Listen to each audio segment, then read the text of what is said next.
Hey guys, tonight we delve deep into the psyche of a Roman emperor, specifically exploring why they probably, almost certainly, absolutely dreaded what we modern folks call a Monday morning. Picture this. You're cocooned in what passes for imperial luxury, the pre-dawn chill of Rome seeping through the marble, and the weight of an empire is already settling on your chest before your eyes even fully open. Forget hitting the snooze button, your world doesn't have one. You probably won't survive this job, by the way.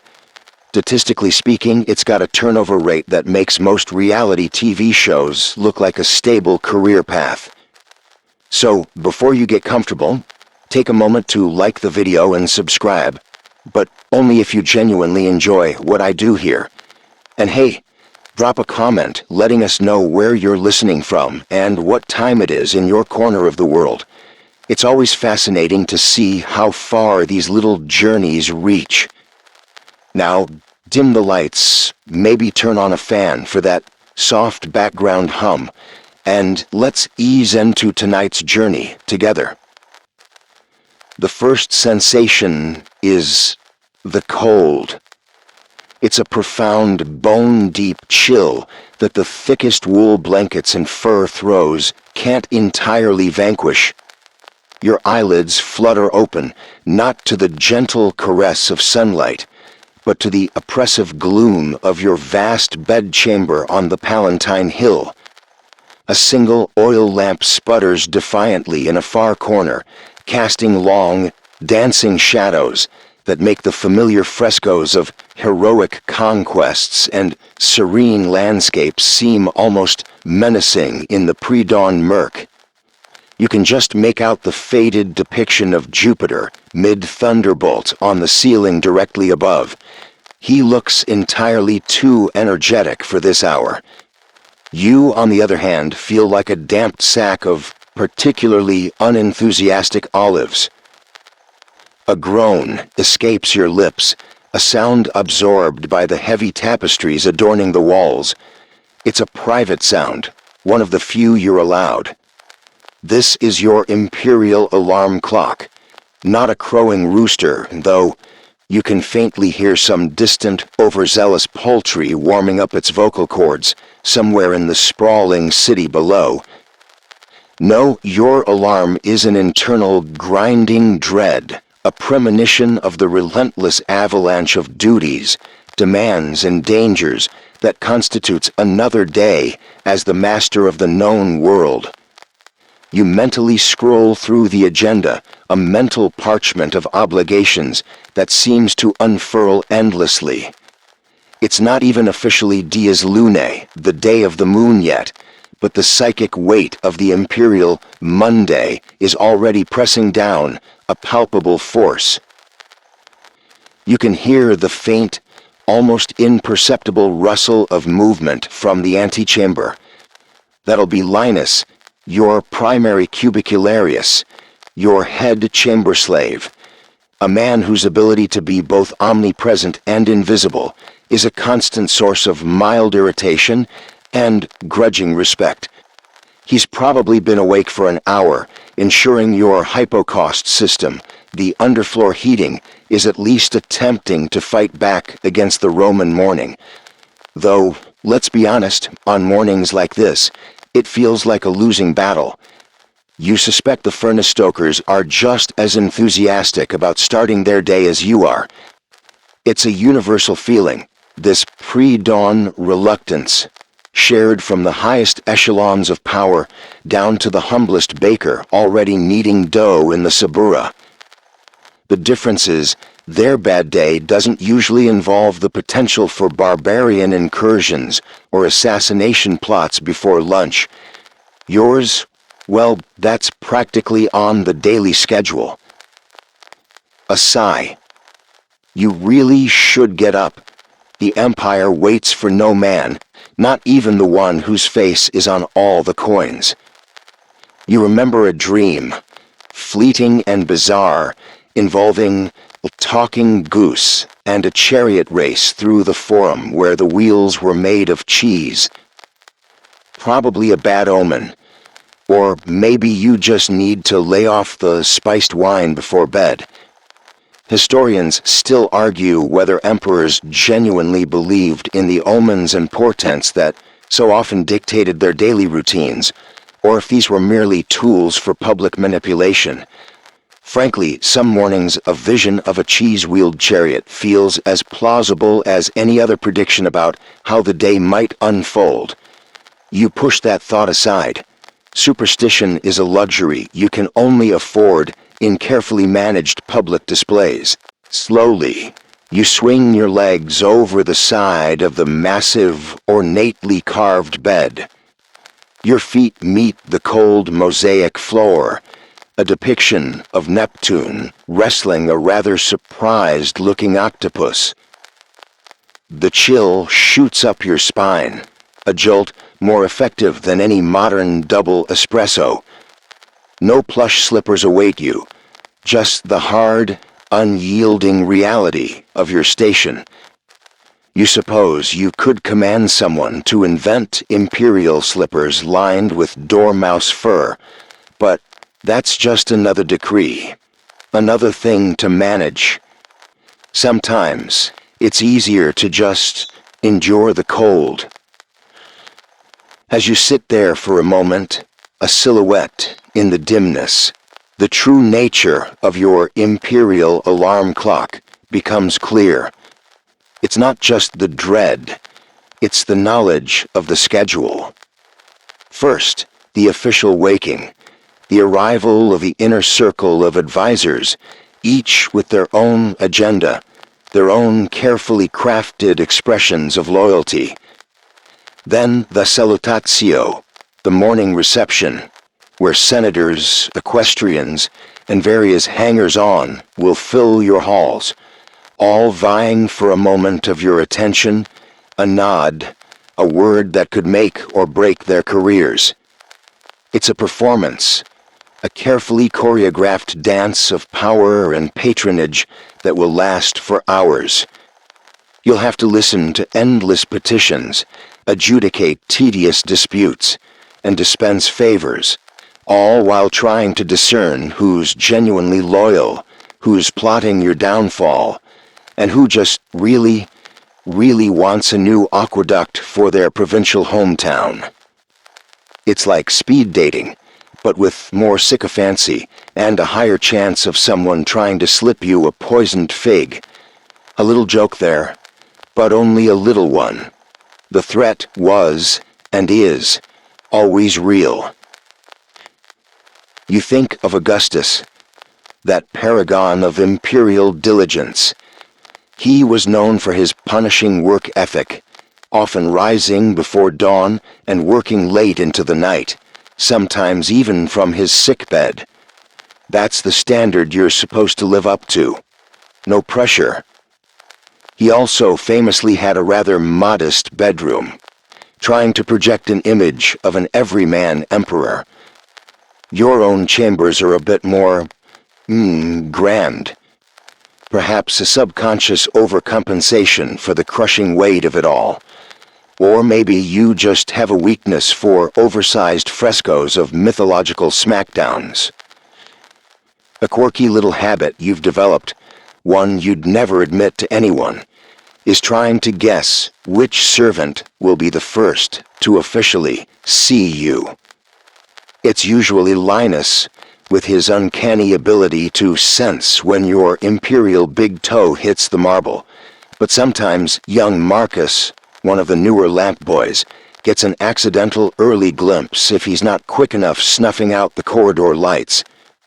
You've thought about making it an official palace lottery, guess the emperor's first sighting, but your advisors would probably have collective apoplexy.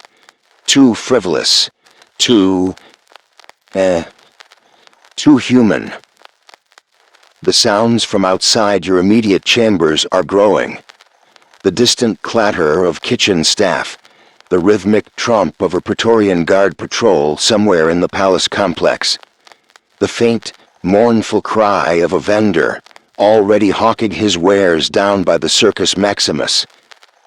The city is stirring, an enormous, insatiable beast that depends entirely on you for its continued existence, its grain dole, its entertainment, its laws. And all you want is another 5 minutes under the covers. But there's no snooze button on this particular brand of existential crisis. You know that once Linus enters, the day begins in earnest. He'll have the preliminary reports, any overnight dispatches from the frontiers, any urgent domestic matters, any particularly juicy scandals brewing in the Senate that he thinks you should know about before your official briefings. He's better than any news scroll, that Linus. He also manages your wardrobe, a task of surprising complexity. The sheer weight of some of those ceremonial togas is enough to make a lesser man weep. You sometimes wonder if the real reason Roman emperors look so stern in their statues is because they're constantly battling back pain from their outfits. You mentally brace yourself. Today's schedule, as you recall from yesterday evening's briefing with your chief scribe, another endless meeting that stretched well past a reasonable hour, includes a delegation from Egypt complaining about crocodile dung-based sunscreen import tariffs. You vaguely remember signing off on something about that, probably while half asleep. A strategy session with General Tibranius about those troublesome Dacians who seem to view Roman borders as mere suggestions. And then the afternoon games. Oh, the games. Hours of feigned enthusiasm for watching men try to kill each other in increasingly inventive ways, all to keep the plebs happy and distracted. You sometimes feel like the most expensive, overqualified events manager in history. Are you not entertained? You want to scream, but you'll just smile, wave, and try not to make eye contact with the particularly bloodthirsty ones in the front rows. The thought of that simple breakfast you'll soon have, probably some bread, a little fruit, maybe some cheese, water, Studen, or watered-down wine, is a small, bleak island in a sea of upcoming obligations. It's not a feast, not yet. Those horrors are reserved for the evenings, marathon sessions of forced socializing and conspicuous consumption that leave you feeling bloated and weary. Now, the imperial breakfast is usually a starkly functional affair, fuel for the machine. You stand, finally, stretching your arms above your head, your joints protesting with a series of small, undignified clicks. The room is still cold, still dim, but the gears of the empire are grinding, and you are the linchpin. No matter how much you might yearn for a quiet life, as, say, a moderately successful olive oil merchant in Hispania, this is your reality. Your Monday is dawning, or rather, the pre-dawn gloom is reluctantly revealing signs of opening to a slightly less gloomy pre-dawn gloom. Time to face the music, the petitioners, the plots, the unending, soul-crushing responsibility. You take a deep breath. It doesn't particularly help, but it's a ritual. Now for Linus and the carefully constructed face of imperial calm you'll have to wear for the next 16 hours. If you're lucky, you might get a 5-minute break around midday to just stare blankly at a wall. Now that's ambition. The faint sound of a throat clearing, impossibly discreet, yet perfectly audible in the heavy silence of your bedchamber, announces Linus. He materializes from the shadows near the doorway, already holding a simple, unadorned tunic of fine linen. There's no grand pronouncement, no bowing and scraping, not here, not in these first private moments. That will come later, with the wider audience. Here, it's all quiet efficiency. You nod, a curt gesture of acknowledgement, and he approaches. The air he brings with him smells faintly of cedar from the clothes presses, and the clean, sharp scent of the soap he undoubtedly used hours ago. As he helps you with the tunic, his movements are economical, practiced. There's a brief, almost imperceptible assessment in his eyes, checking for any signs of illness, undue stress, or perhaps just to see if you managed to spill any of that problematic spiced wine on the bedsheets last night. You offer a non-committal grunt, which he correctly interprets as proceed as planned. The man is a mind reader, or perhaps just exceptionally good at his job, after all these years navigating the treacherous currents of imperial moods. You sometimes think that Linus could run the empire with half the fuss you make of it, armed with nothing but a well-folded toga and an arched eyebrow. He murmurs, his voice a low hum that barely disturbs the air. The bath is prepared, Dominus, and a light breakfast will be served in the small solarium. The solarium, that's a minor mercy. It's a small, east-facing room, usually flooded with the first watery rays of sunlight, overlooking a quiet courtyard garden where only the most trusted servants are permitted. It's as close to a sanctuary as you're likely to get within these palace walls.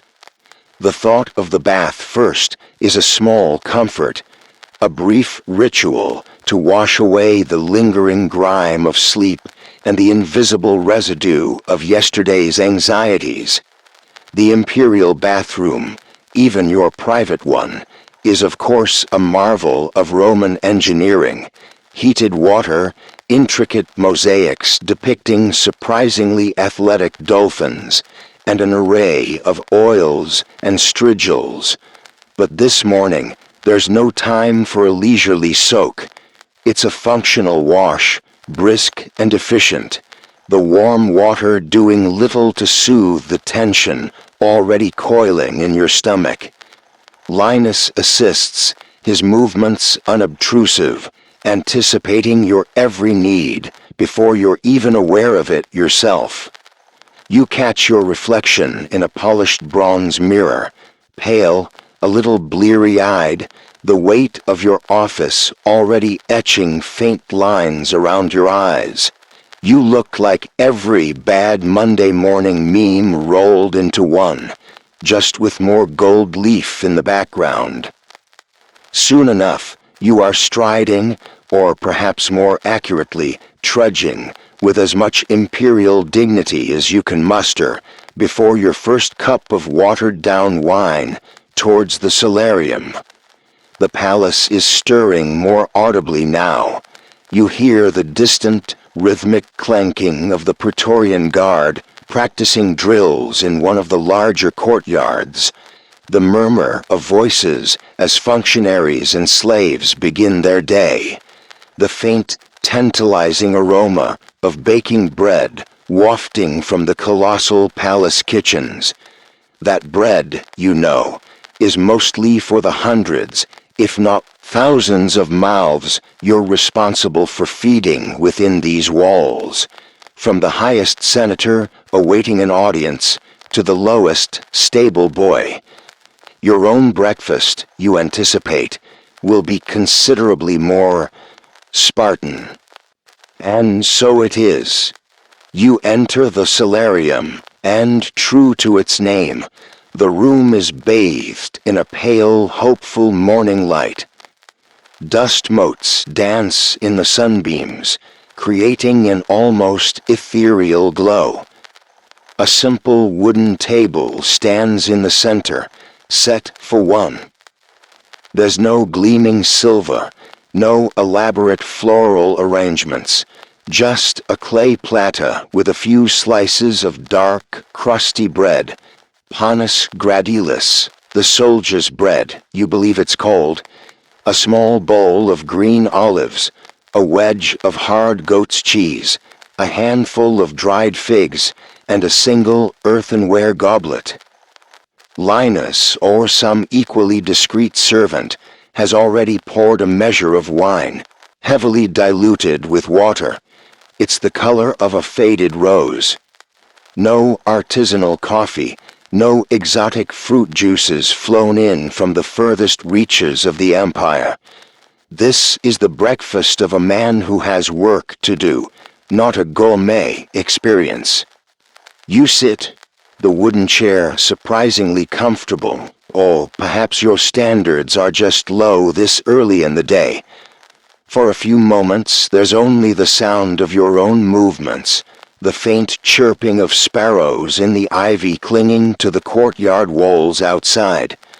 This simplicity, you reflect, is almost a statement in itself. Many Romans, even the fabulously wealthy, traditionally started their day with a light meal, the ientaculum.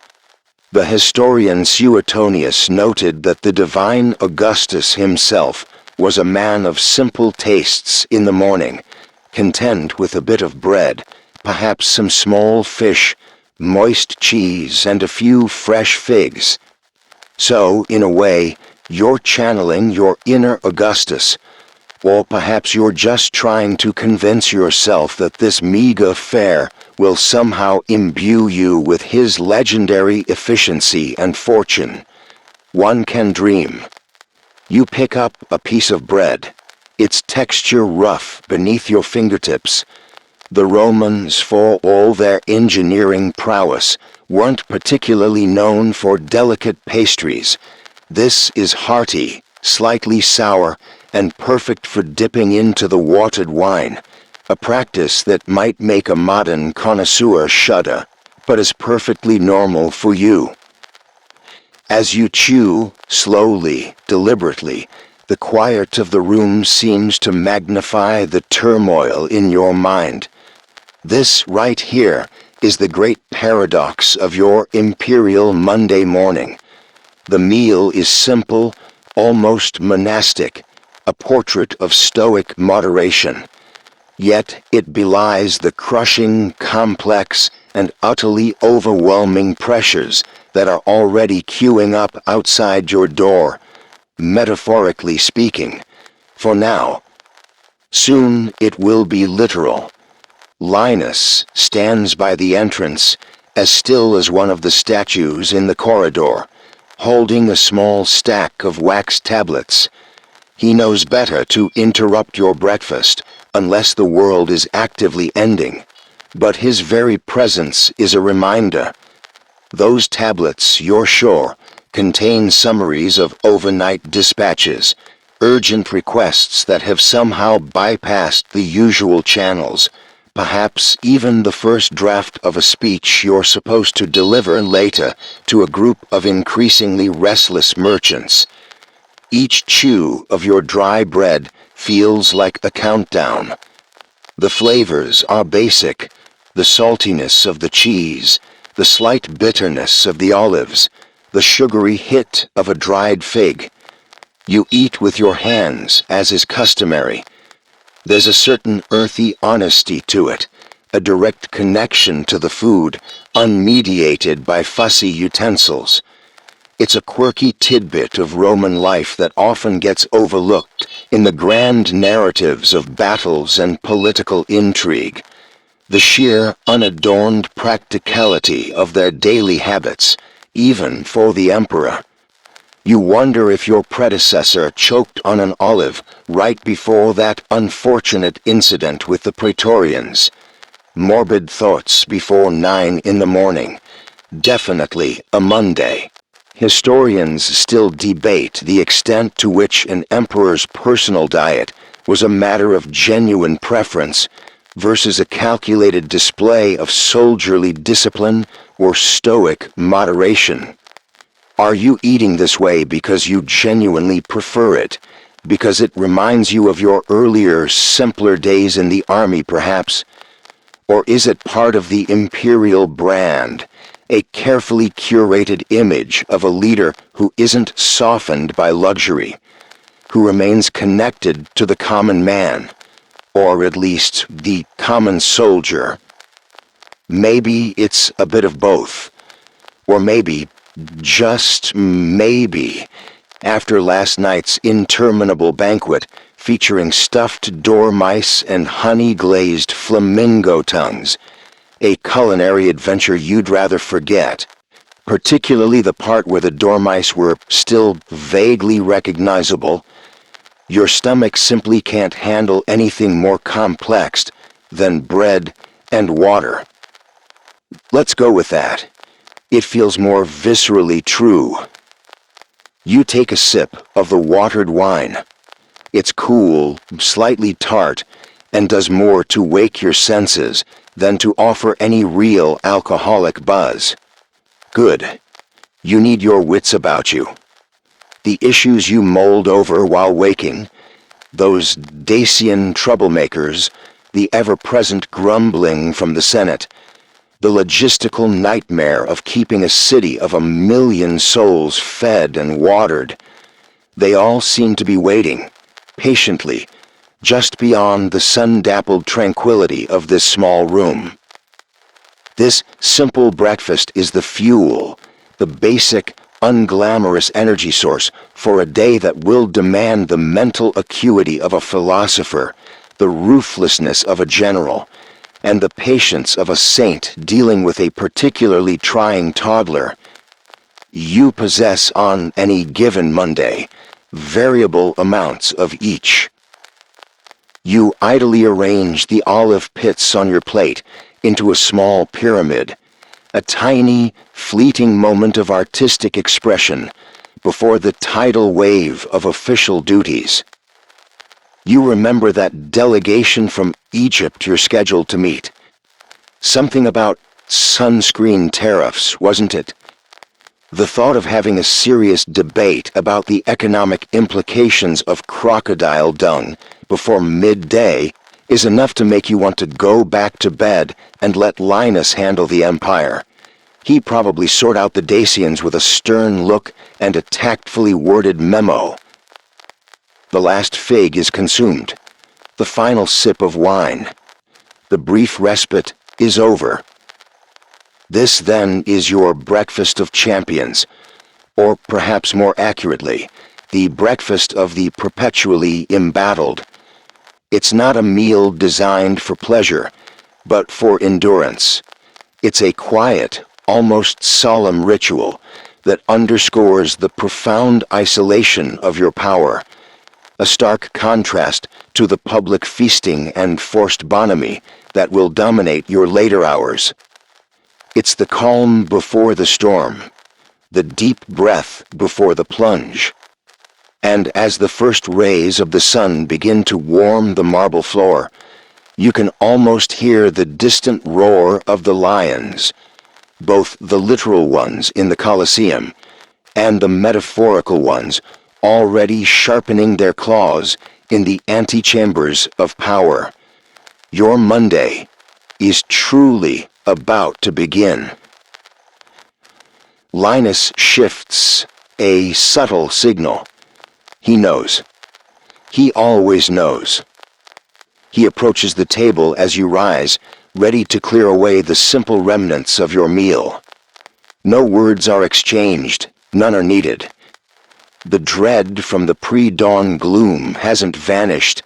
It's merely settled, a cold stone in the pit of your stomach, now lightly coated with bread and cheese.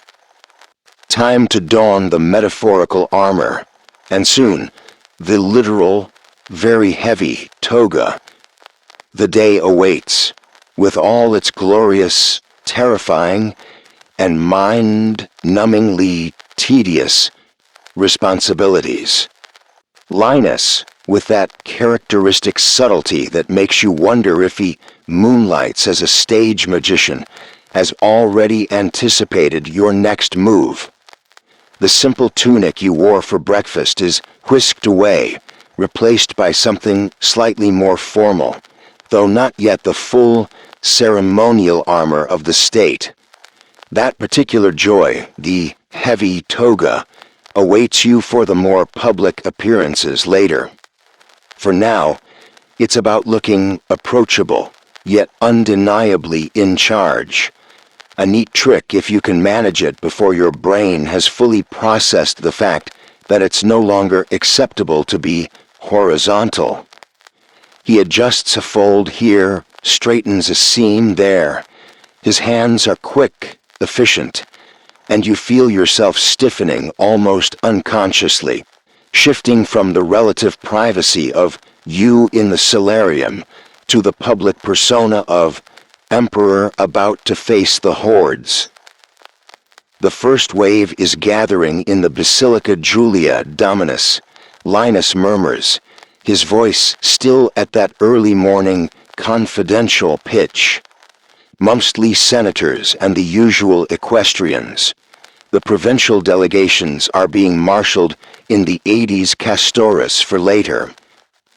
The Basilica Julia, a vast columnated public building in the Forum, often used for law courts and government business.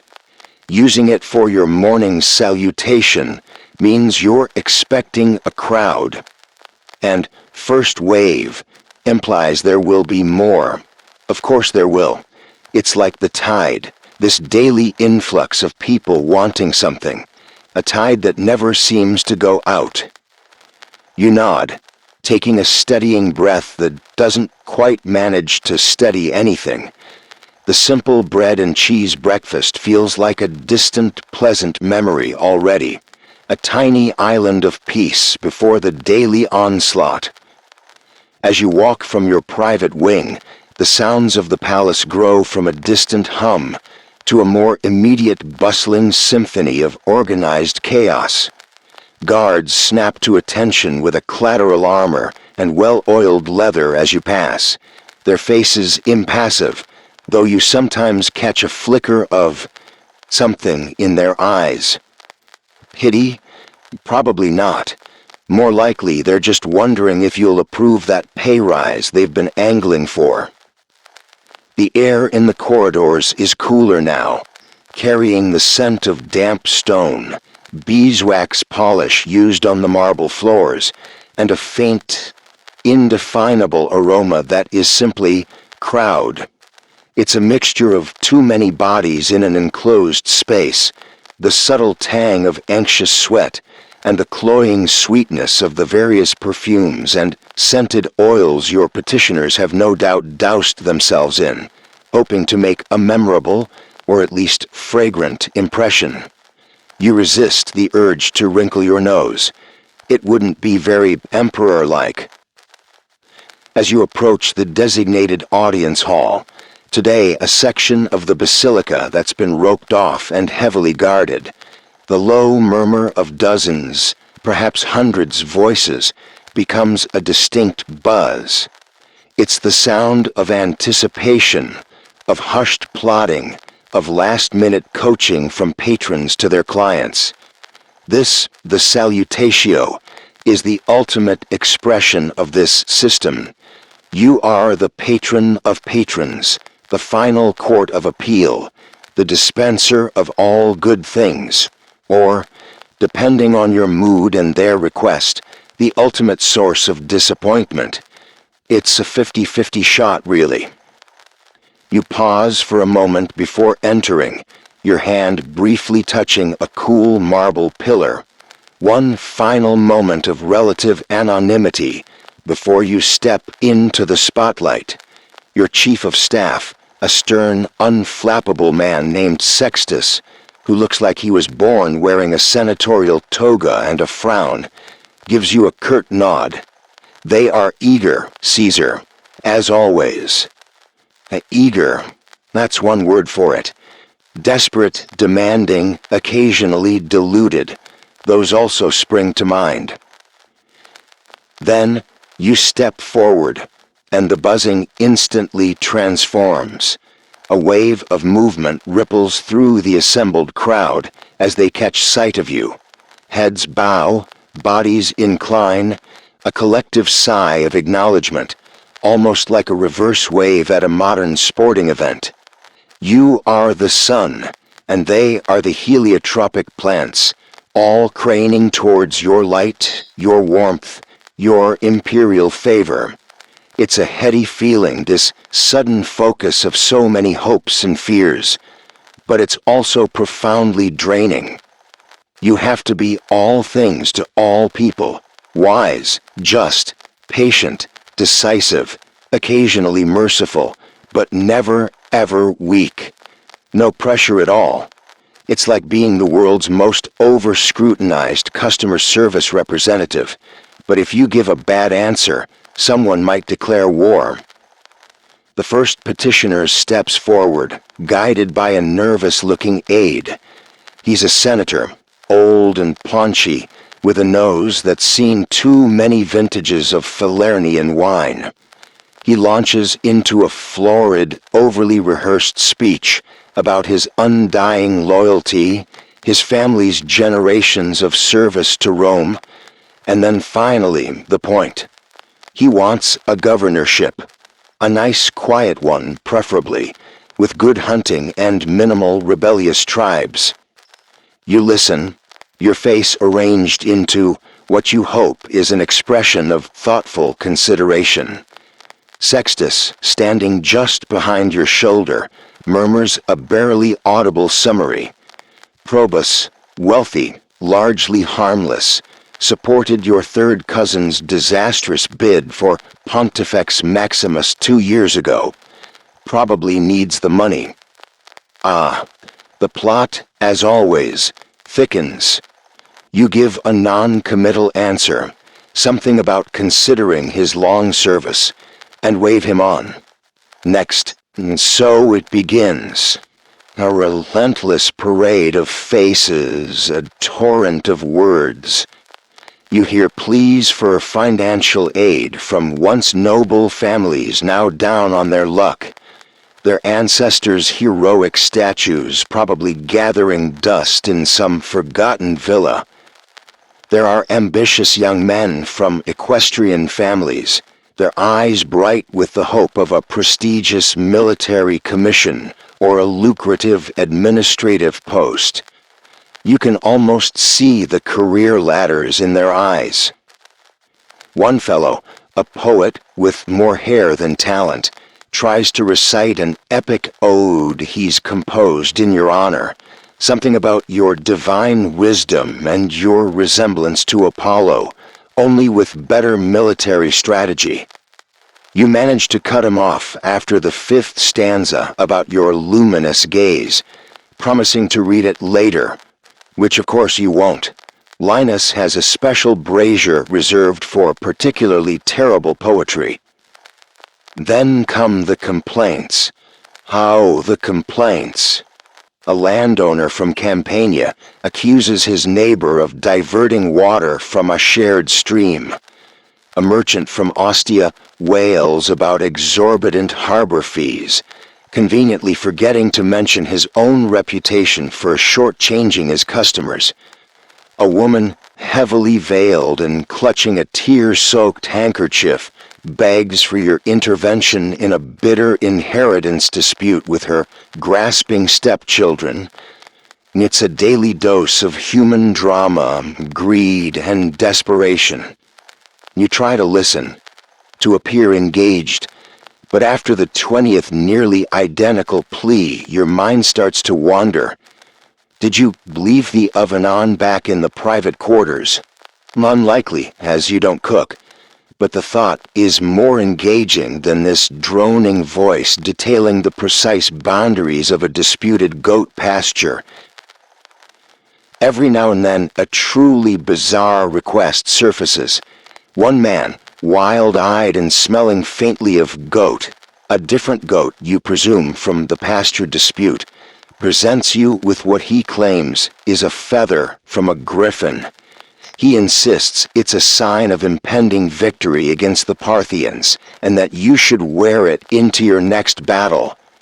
You thank him gravely for his vigilance, and pass the feather to an attendant with a discreet hand signal that means, "File this under interesting, but probably not." The attendant, bless his professionalism, accepts the mangy-looking feather as if it were the scepter of Jupiter. This is the kind of quirky tidbit that would make a great anecdote if you weren't too busy trying to keep a straight face. The man seems genuinely convinced he's helped secure the future of the empire. Maybe he has. Who are you to say a dusty feather can't change the course of history? You find yourself relying heavily on Sextus and your other alibellis, the secretaries in charge of petitions. They stand nearby, whispering concise summaries, reminding you of relevant laws or precedents, occasionally offering a quiet suggestion for a response. They are your imperial Google, your human database, filtering the signal from the noise. Without them, you'd drown in this sea of supplication. The Egyptians dominus, Sextus murmurs, as a new delegation, distinctly more colorful in their attire, approaches. Ah yes, the crocodile dung sunscreen contingent. You brace yourself for an earful about tariffs and the vital importance of reptilian byproducts to the Roman cosmetic industry. You make a mental note to ask someone, later, if anyone actually uses that stuff, or if it's one of those ancient Roman fads, like those weird pointed shoes everyone was wearing last season. And in this soft history, so eventually you find yourself gently contemplating the Emperor Hadrian, a gentle figure modeled upon hard-working aspirations. But these salutations were vast, often time-consuming affairs, and even the most dedicated emperor could easily find themselves overwhelmed. They were a microcosm of the empire itself, a thronging mass of varied interests and needs, all vying for Herbride Spilatikel. You could channel your inner Hadrian, but some days your inner grumpy cat was much closer to the surface. You catch yourself nodding along to a particularly convoluted explanation of why someone deserves a tax exemption, only to realize you haven't understood a word. Time for another sip of strategically placed water, and a glance at Sextus, who subtly shakes his head. Request denied. Next. Some days it feels very much like the latter. You are the ultimate suggestion box, but most of an emperor's day is dealing with problems far too big to fit on a small wax tablet. The sheer volume of people and tablets tend to become staggering. Scrolls are thrust towards you, tablets are raved, voices rise in desperate appeal. You develop a kind of imperial tinnitus, a constant ringing in your ears, composed of pleas, flattery, and grievances. Your smile feels painted on, your nods automatic. You try to focus on individual faces, to make eye contact, to give each person the impression that they, at this precise moment, are the most important concern in your vast empire. It's exhausting. This is the real heavy lifting of being an emperor, more so than any military campaign. This is the slow, grinding erosion of your personal will by 1,000 tiny requests. You're pretty sure this is why they invented those giant statues of emperors, so they could have something look imposing while the real guy was off having a lie down. And it's still only mid-morning. The thought is a cold splash of reality. This first wave will eventually recede, only to be replaced by another, perhaps with slightly less influential but no less demanding individuals. The day stretches before you, a gauntlet of similar encounters, punctuated by tedious Senate debates and worrying military briefings. That simple breakfast you had, so calm and quiet, feels like it happened in another lifetime, to another person. Right now, you are Caesar, the focal point of 1,000,000 hopes and the target of 1,000,000 complaints. And all you can do is take another breath, signal for the next petitioner, and try to remember which official a polite but firm no sounds most convincing. The last petitioner from the first wave finally recedes, bowing so low you briefly worry he might tip over and roll away like a runaway cheese wheel. Sextus gives a nearly imperceptible nod, signaling the end of this particular trial by 1,000 requests. You resist the urge to slump onto your curial chair with an unimperial groan.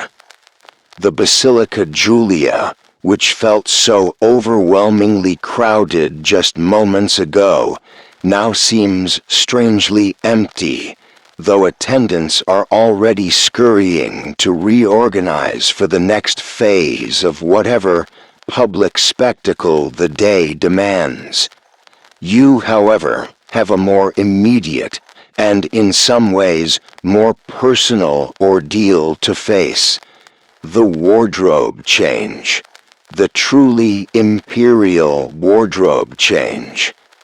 Linus, who seems to possess an uncanny sixth sense for when one form of torture is about to be exchanged for another, materializes at your elbow.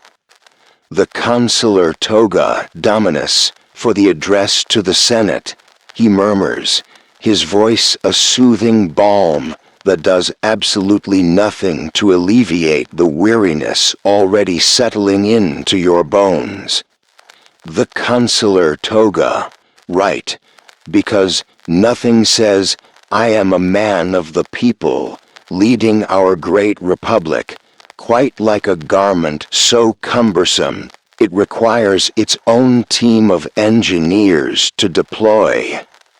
You sometimes suspect the sheer awkwardness of the toga was a deliberate design feature intended to prevent emperors from making any sudden, rash decisions, or indeed any sudden movements at all.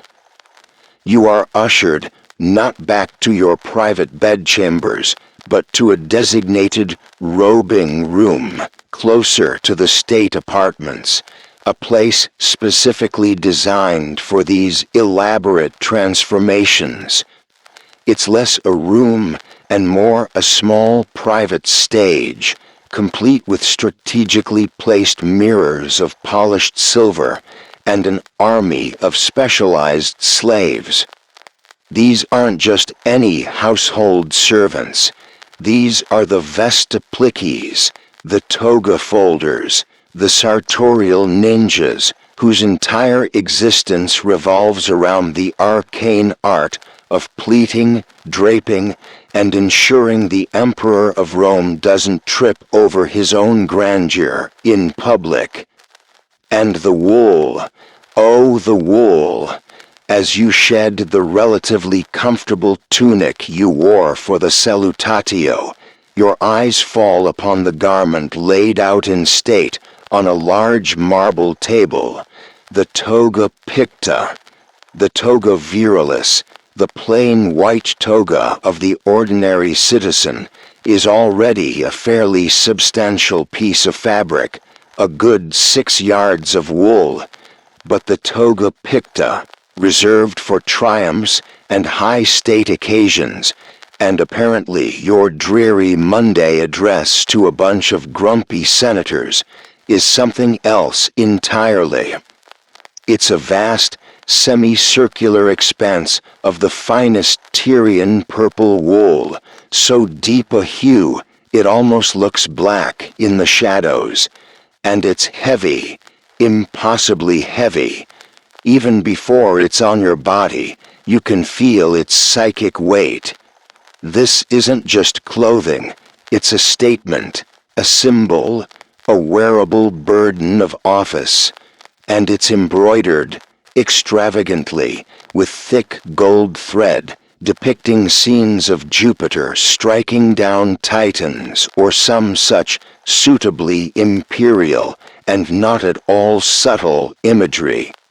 Each stitch, you imagine, adds another ounce to the already considerable load. The process begins.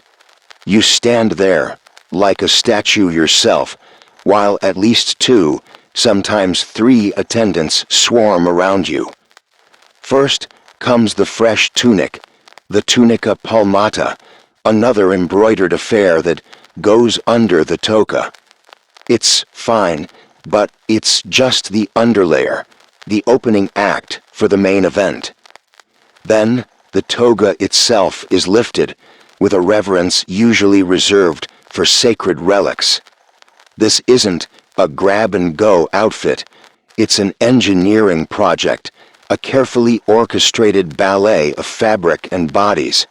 One attendant holds one end, another holds the other, and a third, the head vestiplicus, a man named, you think, Cassian, who looks perpetually stressed, directs the intricate wrapping. The first loop is thrown over your left shoulder, allowing a substantial portion to hang down your back, almost to your ankles. Then the great mass of fabric is drawn across your chest, under your right arm, and then hoisted once more over your left shoulder, creating the characteristic folds and drapes. The sinus, a sort of pouch or fold, has to be arranged just so, deep enough to look dignified, but not so deep that you look like you're shoplifting scrolls. Then there's the umbo, a kind of knob or gathering of fabric over the sinus, which also has to be perfectly positioned. It's all incredibly precise. An improperly draped toga was a social faux pas of the highest order, a sign of disrespect, or worse, of simply not having competent enough slaves. The horror. You feel the weight settle onto your left shoulder, a familiar dull ache beginning almost immediately. The wool is thick, slightly scratchy despite its quality, and already you can feel a prickle of sweat forming underneath.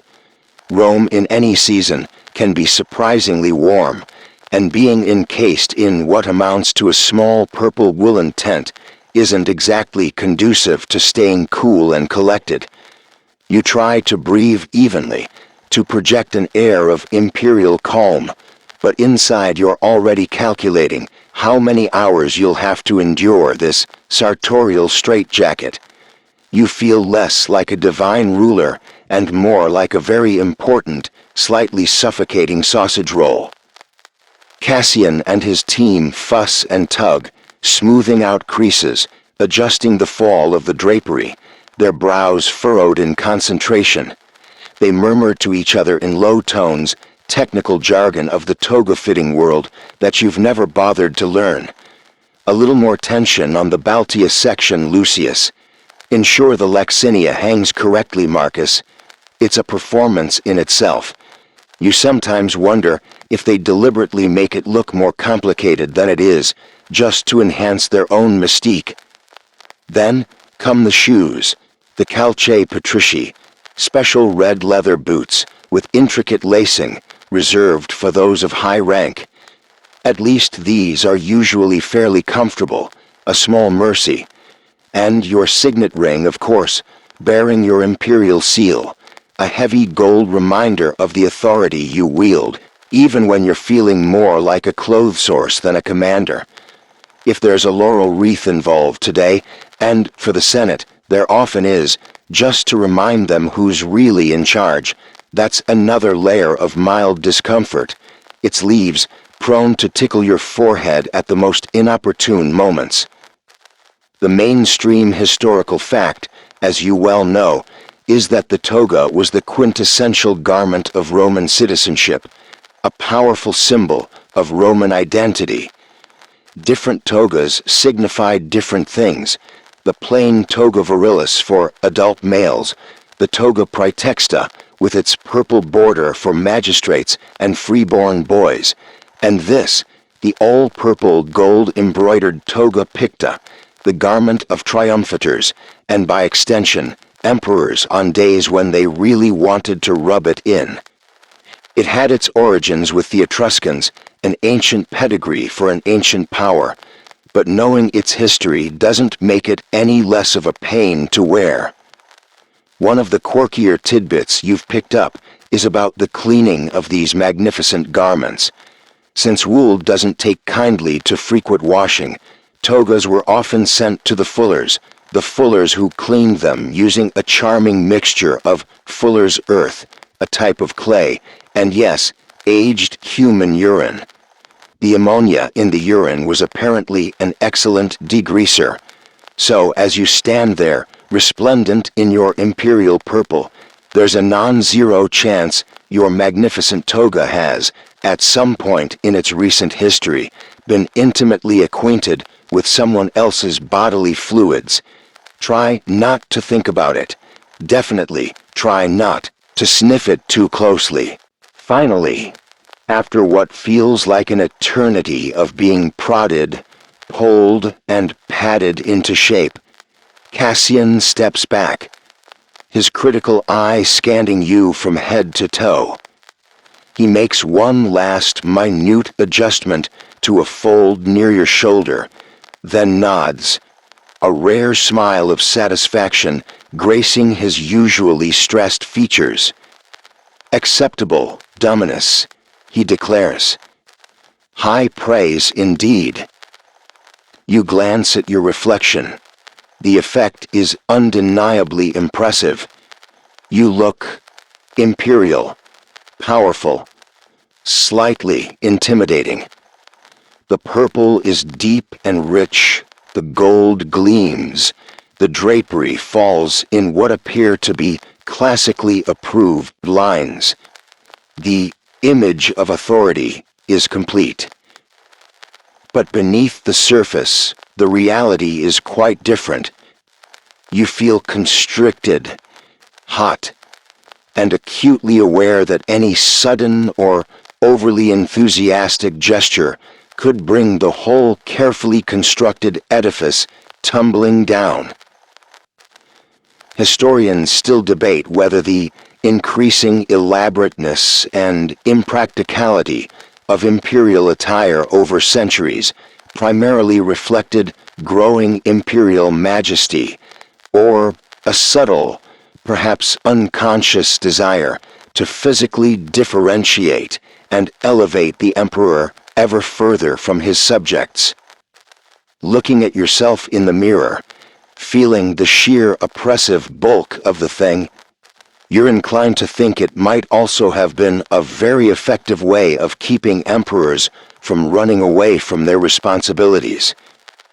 You certainly couldn't sprint very far in this getup. Forget athleisure wear. This is imperator inconvenience wear, designed for maximum visual impact and minimum practical comfort. The weight isn't just physical, it's symbolic. Each fold, each embroidered figure, seems to represent another burden, another expectation.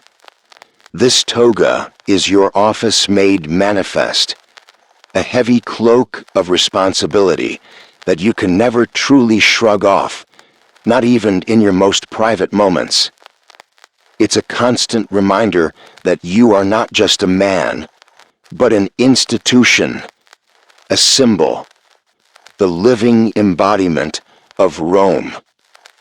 And Rome, as you are keenly aware, has a lot of problems, many of which will be laid at your elegantly shod, toga-clad feet before the day is out. You take a few careful steps. Movement is possible, but it requires thought, a deliberate grace that doesn't come naturally when all you want to do is find a comfortable chair and a large glass of something that isn't watered-down wine.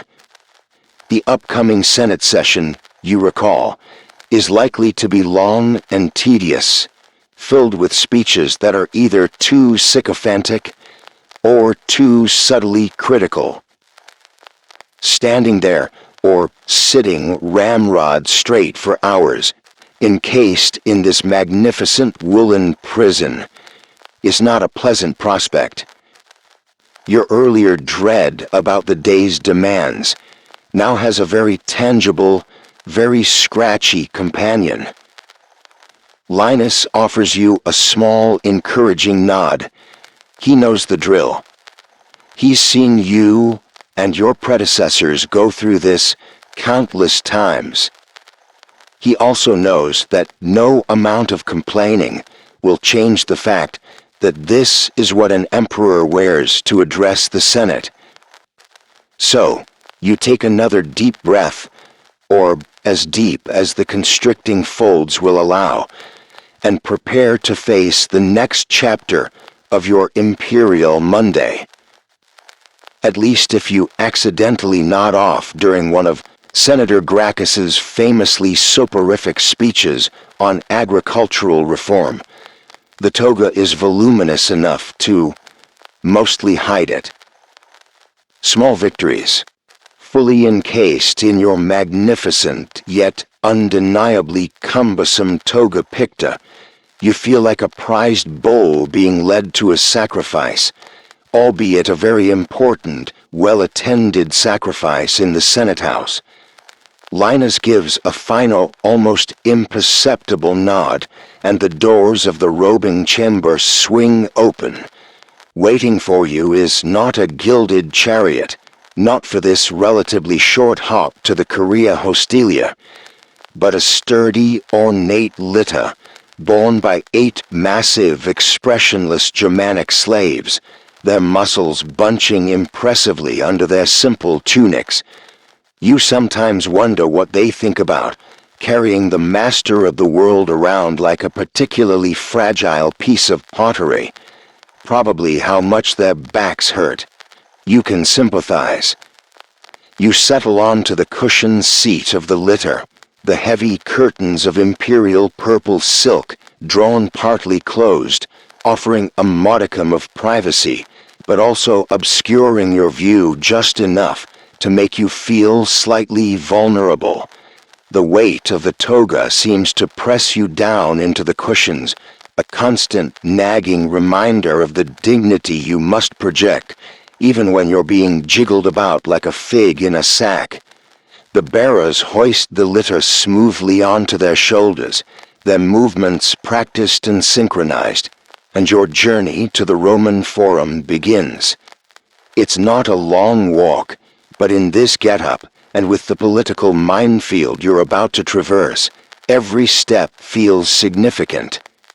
Through the gaps in the curtains, you catch glimpses of the palace corridors giving way to the outer porticos, and then the increasing noise and bustle that signals your approach to the Forum itself. The muffled roar of the city, which was a distant hum earlier, now resolves into individual sounds. The cries of street vendors hawking everything from hot sausages to guaranteed genuine relics of famous gladiators. The sharp commands of legionary officers drilling a cohort near the temple of Castor and Pollux. The distant sound of hammering from a construction site, where yet another triumphal arch is probably going up in your honor, or perhaps your predecessors. It's so hard to keep track. The Roman Forum, the very heart of your empire, is a chaotic, vibrant, and utterly exhausting place. It's the central nervous system, the main marketplace, the high court, and the gossip capital, all rolled into one sprawling, marble-clad arena. As your litter sways through the throngs, you feel the collective gaze of hundreds, perhaps thousands of eyes. Even with the curtains, you know you're being watched. Every appearance of the emperor in such a public space is an event, a spectacle, a chance for the people to see their leader, and for you to be reminded in no unturned terms of the sheer, overwhelming number of people whose lives you nominally control. This is where the real navigation begins, not of streets, but of intentions. Every greeting you might receive, every whisper you might or might not overhear, is a potential political landmine. Your litter bearers, bless their stoic professionalism, part the crowds with practiced ease, your accompanying lictors with their fasces clearing a path, their presence a visible deterrent to anyone getting too close. But physical threats are at this moment less of a concern than the subtle currents of political maneuvering that swirl through the forum like an invisible miasma. You see Senator Probus, the one who was practically groveling for a governorship during the salutation, now deep in animated conversation with Senator Metellus, a man known for his sharp tongue and even sharper ambition. Probus spots your litter, breaks off his conversation a little too quickly, and offers a profound bow, his face a mask of eager loyalty. Metellus merely inclines his head, a flicker of something unreadable in his eyes, before he turns to examine a nearby statue with feigned intensity. What was that about? Was Probus trying to enlist Metellus's support for his provincial ambitions? Or was Metellus warning Probus about something, or someone? Your mind races through the possibilities. It's like trying to solve a complex puzzle with half the pieces missing, and the other half deliberately misleading. You need a PhD in micro-expression analysis just to get from the palace to the Senate House. A group of merchants, their faces ruddy from the sun, and perhaps a little too much morning wine, cheer loudly as your litter passes. Ave Kaiser, Hail Caesar, they cry, their enthusiasm seemingly genuine. But are they cheering you, or the prospect of the new trade deal with Hispania you're expected to rub a stamp later? Or are they perhaps clients of Senator Flavius, who you know has been angling for a lucrative contract to supply grain to the city, and wants to be seen to have your popular support? It's exhausting, this constant dissection of motives. You'd love just once for a "Good morning, Caesar" to simply mean "Good morning, Caesar." Not a chance. Then there are the whispers. You can't actually hear them, not over the general din and the rhythmic tramp of your guards, but you feel them. The way heads turn just after you've passed. The huddled conversations that cease abruptly as you approach, and then resume with renewed intensity once you're out of earshot. Are they discussing the latest gladiatorial games, the price of olives? Or are they debating the merits of your new tax policy, the competence of your latest military appointments, or, God forbid, speculating about who might be next in line if you happen to meet with an unfortunate accident involving a poorly secured toga and a steep flight of stairs? This is where the paranoia really kicks in. You feel like you're walking through a live-action social media feed, where every sideways glance is a subtweet, and every hushed conversation a potential conspiracy thread. A mainstream historical fact for you: the Forum was packed, not just with grand temples and basilicas, but with people from every walk of life, conducting business, engaging in legal battles, listening to orators, or simply socializing. For an emperor, traversing this space was a masterclass in public relations and risk assessment. Every interaction, however brief, sent ripples through the highly attuned social and political fabric of Rome. You are, quite literally, navigating a sea of expectations and potential betrayals. One particularly quirky aspect of Roman communication you have to be constantly aware of is their use of gestures. It was practically a second language. The way a man might adjust his toga while speaking to you, a subtle flick of the wrist, the angle of his head, all could convey nuances that were missed at one's peril. You see a group of young nobles near the rostra, the speaker's platform. One of them catches your eye and makes a gesture, a quick, almost imperceptible movement of his hand. Was it a sign of respect? A coded message for a companion? Or was he just scratching an itch? You make a mental note of his face. You'll have Linus find out who he is later. One can never be too careful.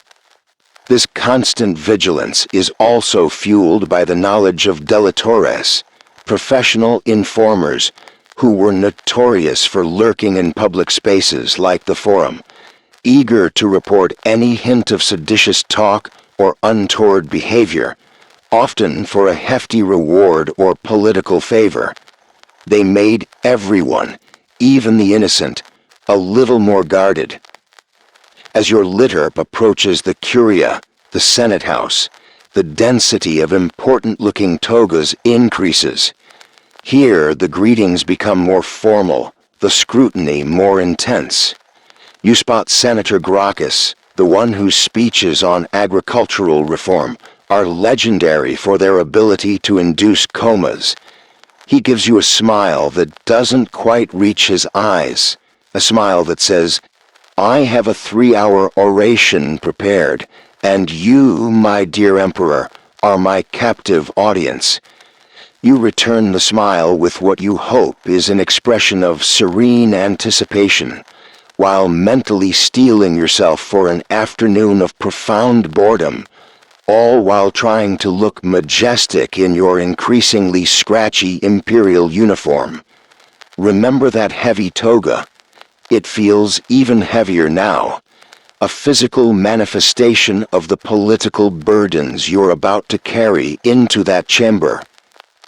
Historians continue to explore the complex interplay between an emperor's public persona, as projected in spaces like the Forum, and the private realities of their political anxieties and strategic calculations. How much of this public display is genuine confidence, and how much is a carefully constructed act designed to mask uncertainty or fear? You know the answer, or at least your answer. It's about 10% confidence, 90% sheer terror, elegantly draped in purple wool. A petitioner, bolder than most, manages to break through the outer cordon of guards for a moment, waving a scroll desperately. "Caesar, justice for my family. My land has been stolen by..."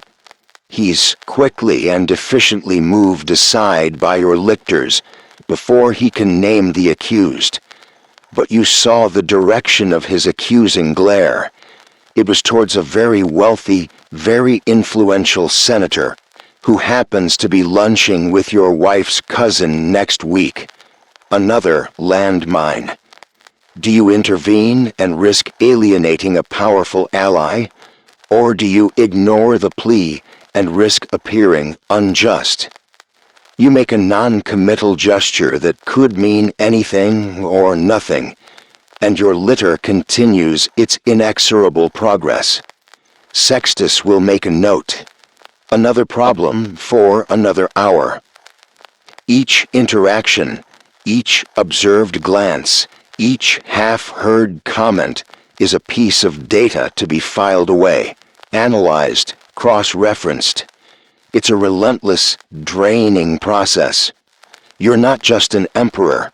You're a spy master, a psychologist, a fortune teller, and a crisis manager, all before your second cup of wine, still disappointingly watered down. The grandeur of the Forum, with its towering columns and gleaming statues, feels less like a testament to Roman glory, and more like a beautifully decorated stage for a very dangerous, very subtle play.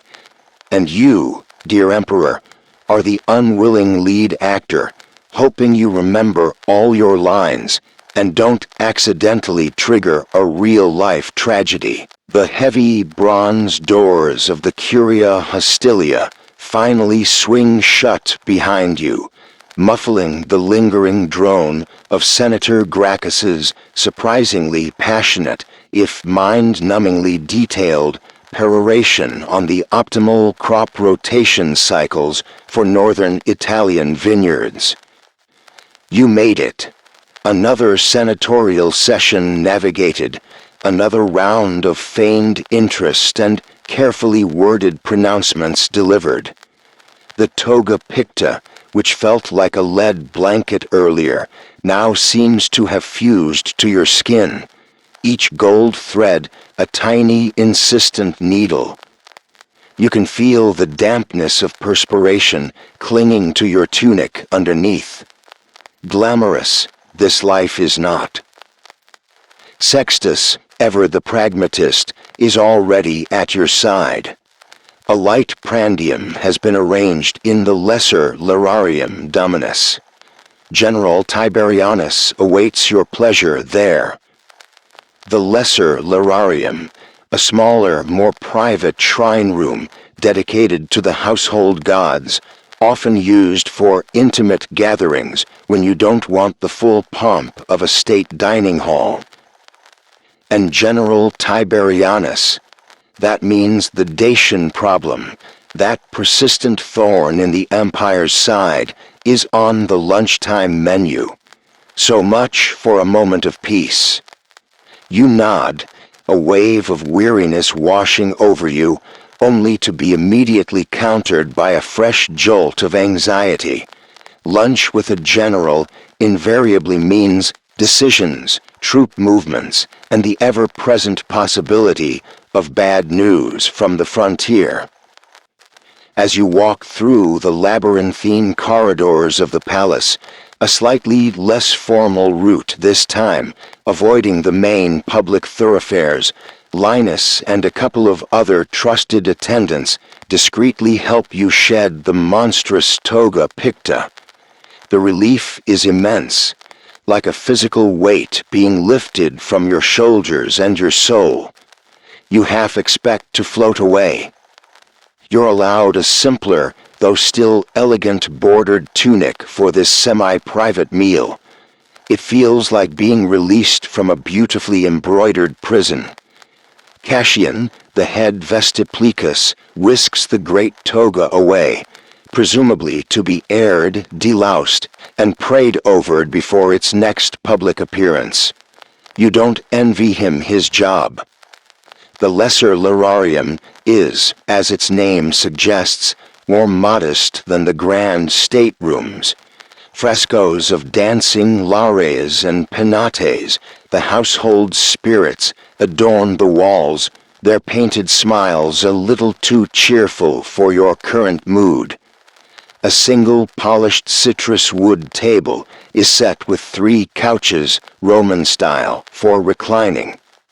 General Tiberianus, a man built like a weathered oak tree, already reclines on one. His own formal military attire looking far more practical than your recent senatorial costume. He rises respectfully as you enter, his sun-creased face unreadable. You manage a weak smile and gesture for him to recline again. The prandium, the Roman midday meal, is laid out.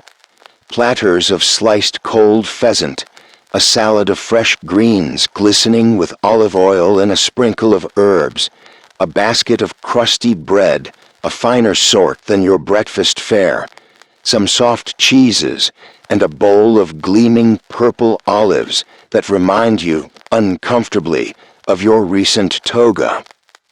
A decanter of Falernian wine, unwatered this time, a small concession to the stresses of the morning, sits within easy reach. It looks appealing. It also looks potentially lethal. And here he is, your ever-present lunchtime companion, though he never actually eats with you. Drusus, your pregustator, the official food taster.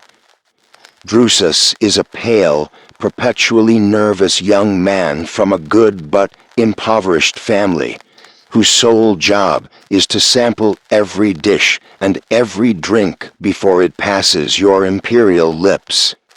It's a position of immense trust, and, you imagine, an immense gastrointestinal fortitude.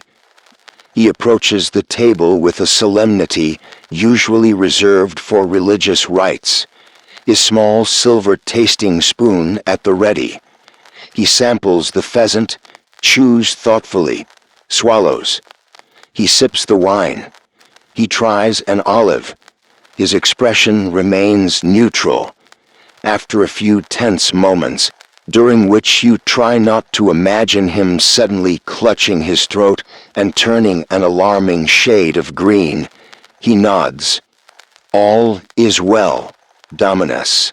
You incline your head. Thank you, Drusus. He retreats to a discreet corner, where he will remain, watchful and probably quite hungry until the meal is over. You wonder if he gets hazard pay. You make a mental note to ensure he does. This whole ritual is a stark reminder that even here, in a private room, surrounded by men sworn to protect you, the threat of poisoning is constant. Roman history is littered with tales of emperors dispatched by a well-timed mushroom or a doctored fig. Claudius, poor fellow, supposedly met his end thanks to his ambitious wife, Agrippina, and a particularly deadly plate of fungi. It's enough to put anyone off their lunch. The situation on the Danubian frontier, General. You begin, reaching for a piece of bread, your appetite somewhat dampened by the preceding tasting ceremony. This isn't a power lunch in the modern sense, where deals are struck over 3 courses and expensive wine.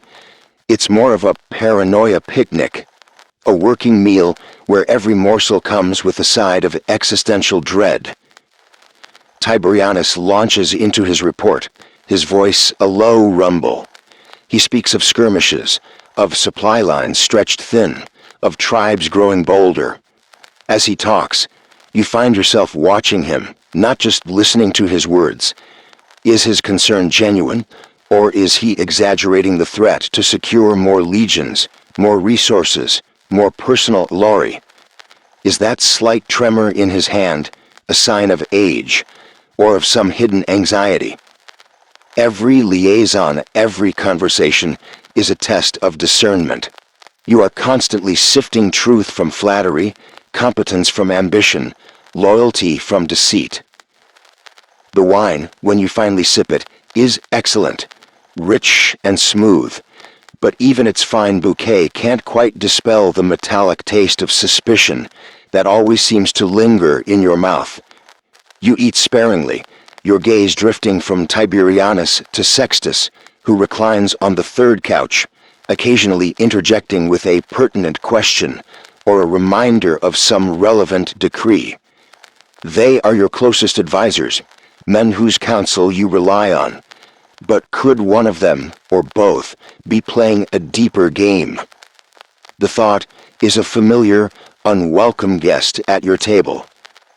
A quirky tidbit you once read in an old family journal claimed that a distant ancestor, a superstitious consul, believed it was bad luck to eat game birds that had been killed on a Tuesday if the wind was from the west. Utter nonsense, of course. And yet, as you eye the sliced pheasant, you find yourself absurdly wondering what day it was killed and which way the wind was blowing. The constant low-level stress frays the nerves, makes you prone to such foolishness. You push the thought away and take another bite. It's delicious. Or at least, Drusus thought so. Scholarly debate continues regarding the psychological toll constant fear of assassination took on Roman emperors, and how much it genuinely shaped their daily routines and governance styles beyond obvious security measures. Did it make them more ruthless, more suspicious, more isolated? Or did some, through strength of will, or perhaps a healthy dose of denial, manage to rise above it? Looking at your own life, you'd say it's a daily struggle. Some days you feel like a strategic genius, confidently navigating the treacherous waters of Roman politics. Other days, like today, you feel like a very tired man who just wants to eat his lunch, without wondering if the Aulos have shifty eyes. Sextus steers the conversation towards domestic matters. A looming grain shortage in Alexandria, the never-ending costs of the public games, a new religious cult springing up in the eastern provinces that sounds suspiciously like a thinly veiled tax revolt. The problems are relentless, a hydra whose heads multiply every time you manage to lop one off. And all these issues are discussed in hushed tones, with guarded language, because even here, walls have ears, or at least slaves who might be paid to have exceptionally good hearing. You recall the Egyptians and their crocodile dung sunscreen tariff debate from the Saludatio. It seems almost quaint now compared to potential famines and rebellions. You find yourself picking at your food more than eating it. The potential plots aren't just about poison. A disgruntled general could be plotting a coup. Ambitious senators might be forming a new conspiracy. Even family members, as history has so often shown, are not immune to the allure of power. Your own wife, Livia Drusilla, is a formidable political player in her own right. A source of strength, yes, but also another complex variable in the imperial equation. Today, however, she is blessedly absent from this particular liaison, probably off managing her own network of informants and allies. You make a mental note to ask her later what she's heard about Tiberianus's Dacian campaign. Her sources are often surprisingly good. The conversation winds down. Tiberianus has made his case for reinforcements. Sextus has outlined the pressing domestic crises. You've listened, asked questions, made a few non-committal grunts that could be interpreted as agreement or simply indigestion. Decisions will have to be made, of course, but not now, not here, not when your mind is still fuzzy from the Senate and your stomach is churning with a mixture of Falernian wine and low-grade fear. Drusus is still in his corner, looking faintly bored now that the initial danger has passed. You wonder if he'd prefer a more exciting job, perhaps something involving fewer existential threats to his employer's digestive system. Being an imperial food taster, it's a living, but probably not one with a great long-term career advancement track, unless you count not dying as a promotion. The remains of the prandium are cleared away by silent attendants. The meeting, this lunchtime liaison, is over. But the looming threats, the potential poisons and plots, they don't get cleared away with the dirty plates.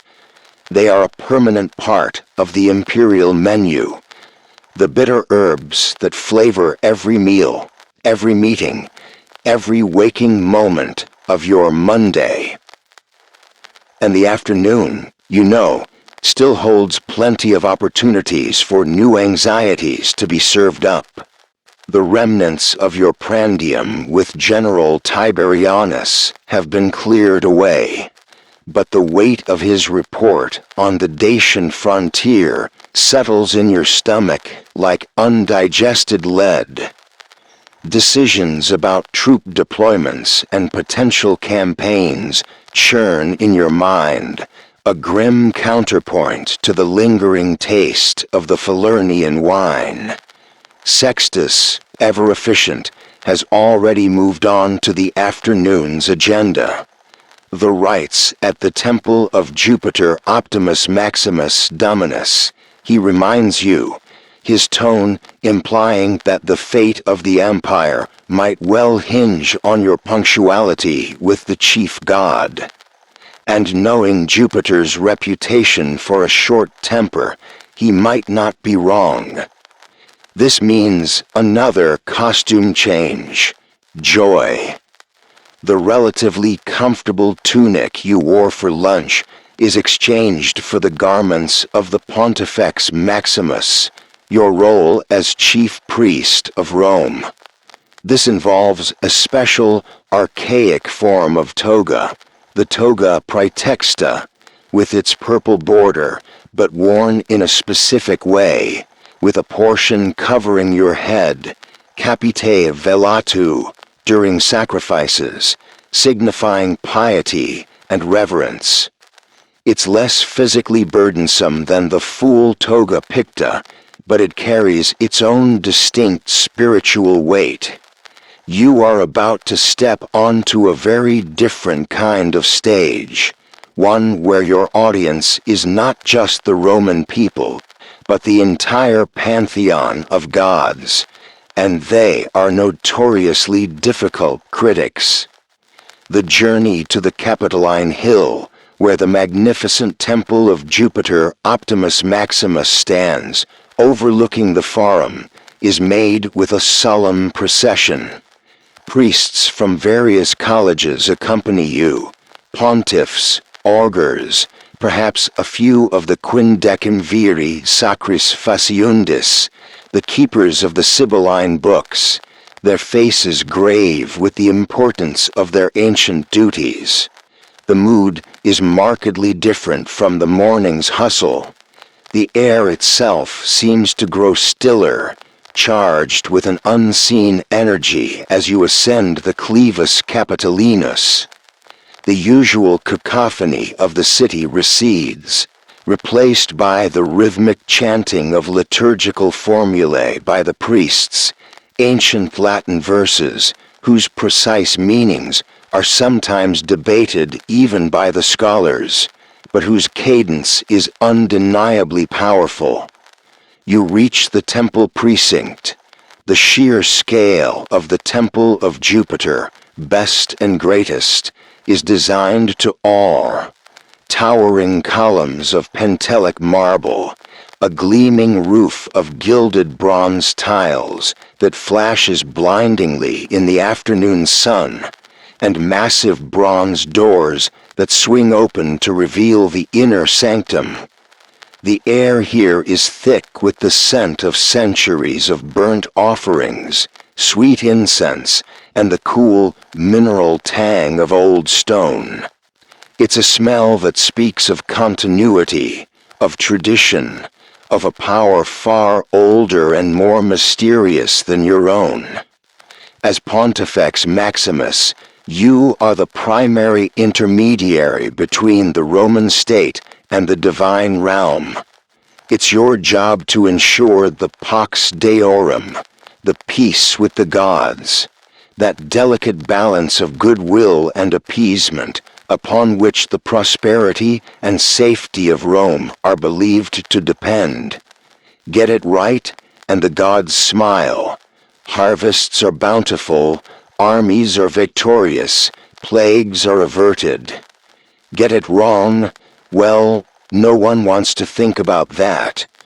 But you do. Constantly.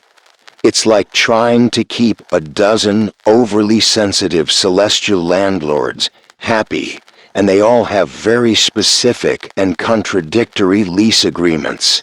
One minor infraction, one misspoken word in a prayer, one improperly examined liver from a sacrificial animal, and you could bring down divine wrath upon millions. No pressure. Today's main event is a public sacrifice to Jupiter, seeking his continued favor for the Roman people, and more specifically, for the legions currently facing those troublesome Dacians. You find yourself hoping Jupiter isn't particularly fond of Dacians, or this could get awkward. You wash your hands in ritually purified water, the attendants murmuring the appropriate incantations. Your head is covered with your toga. The crowd, gathered in the temple forecourt, falls silent as you approach the great outdoor altar. The chosen offering, a magnificent white bull, garlanded and surprisingly calm, is led forward by the victimarii, the sacrificial attendants. You try not to make eye contact with the bull. It feels impolite. You recite the long, intricate prayer, your Latin carefully enunciated. Every word, every gesture must be perfect. A mistake could invalidate the entire ritual. The priests around you follow your lead, their voices a resonant chorus. The formula is ancient, passed down through generations, and you feel the weight of that history, of all the emperors and consuls who have stood on this very spot, uttering these very words, feeling this very same mixture of solemn duty and nagging anxiety. You half expect Jupiter to send a strongly worded thunderbolt if your pronunciation of a particularly tricky ablative absolute is slightly off. The moment of sacrifice arrives. You sprinkle sacred meal, mola salsa, and wine on the bull's head. The popa, an attendant with a ceremonial axe, delivers the stunning blow. Thankfully, you only have to sanction it, not swing the axe yourself. The actual dispatch is quick, clinically efficient, but you still avert your gaze slightly. The PG-13 version of divine placation. The important part, for the gods and the augurs, is what comes next. The examination of the entrails, particularly the liver, by the haruspex. This is where things get really tense. A healthy, well-formed liver, with all the right lobes and markings, good omen. Any abnormalities, discoloration, or missing bits, bad omen. Very bad omen. While the haruspex, a grim-faced Etruscan with an air of profound mystery, carefully inspects the still steaming organs, you wait, trying to project an aura of serene confidence. Inside, your stomach is doing nervous somersaults. What if it's bad? What if Jupiter is displeased? Will the Dacians overrun the frontier? Will the grain ships from Egypt sink in a divinely ordained storm? Will your favorite chariot horse go lame? The potential repercussions are endless and creatively unpleasant. Forget customer service. Divine service is where the real pressure is at. The complaint department is literally out of this world.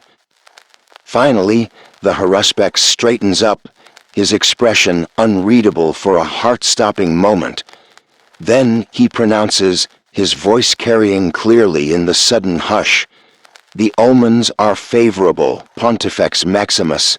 The god accepts the offering." A collective sigh of relief ripples through the assembled priests and the crowd. You allow yourself a small internal sigh as well. Crisis averted. For now. Jupiter is pleased. or at least not actively displeased. With the Roman gods, that's often the best you can hope for. This whole process is a perfect example of mainstream Roman religious practice. The state religion was less about personal faith in the modern sense, and more about the precise performance of ritual, of contractual obligations to the gods. The do ut des principle. I give so that you might give. You give Jupiter a perfectly good bull and some fancy words. He gives room, prosperity, and victory. It's a transaction, albeit one with very high stakes. But it's not just Jupiter. There's a whole array of easily angered gods to keep happy. Juno, his perpetually jealous wife, needs her own temples, her own sacrifices, lest she take offense. Mars, the god of war, requires constant attention, especially with characters like the Dacians stirring up trouble. You made a mental note during the prayer to Jupiter to ensure a particularly hefty offering was scheduled for Mars later in the week, just in case. Minerva, goddess of wisdom and strategy, needs to be consulted before any major undertaking. Vesta, goddess of the hearth and home, demands the eternal flame in her temple be kept burning by her Vestal virgins. A lapse there could spell disaster for the entire city. And that's just the A-listers. There are countless minor deities, local spirits and personified virtues, each requiring their due. It's a full-time job just keeping track of their celestial birthdays and favorite snacks. A quirky but vital part of Roman religious observance was the auspicia pulariae, divination by observing the eating habits of sacred chickens, often kept by a priest called a pularius. Before a major battle or state event, the pularius would offer food to the chickens. If they ate voraciously, scattering their grain, a tripudium solistimum, it was a fantastic omen. If they refused to eat or showed little interest, it was a terrible sign. There are historical accounts of generals, desperate for a good omen, either encouraging the chickens or outright lying about their appetite. You have your own imperial chickens, of course, and you've occasionally been tempted to slip them some particularly tasty grubs before an important consultation. So far, you've resisted. Mostly. Historians often discuss the degree to which Roman state religion was a matter of genuine faith versus political expediency, particularly concerning the emperor's personal beliefs and his public performance of religious duties. Are you, as you stand here robed in piety, a true believer? Or are you a pragmatist, recognizing the immense power of religion to unify the populace and legitimize your rule? The answer, like most things in your complicated life, is probably somewhere in the middle. Some days, in the echoing silence of a temple, you feel a genuine tremor of the numinous, a sense of connection to something vast and ancient. Other days, especially Mondays, it feels like an elaborate, time-consuming piece of imperial stage management. With the main rites to Jupiter concluded, there are still other duties, libations to be poured at smaller shrines, prayers to be offered for specific imperial family members, perhaps a brief consultation with the augurs about the pattern of birds seen flying over the Capitoline earlier. Each ritual is a thread in the complex tapestry of divine relations, and you can't afford to let any of them fray. The well-being of the empire, or so everyone believes, hangs in the balance. And if things do go wrong, if there's a drought, a plague, a military defeat, Guess who gets the blame for failing to keep the gods happy? That's right, the man in the fancy head covering. It's a divine no-win situation, a perpetual theological tightrope walk. And your Imperial Monday is far from over. The divine goodwill, or at least the absence of overt celestial disapproval, secured at the temple of Jupiter Optimus Maximus, does little to prepare you for the altogether more earthly trials of the Roman Senate.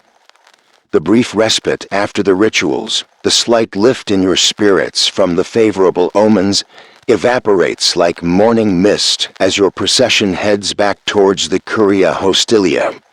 You've swapped the priestly garb for the imposing toga picta again, or perhaps a slightly less ostentatious but equally formal senatorial toga, because addressing this particular assembly requires every ounce of imperial gravitas you can muster.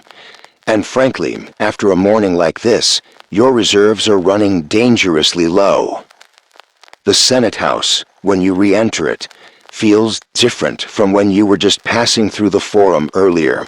Then, it was a destination. Now, it's an arena. The air inside is cool, almost chilly, despite the afternoon heat outside.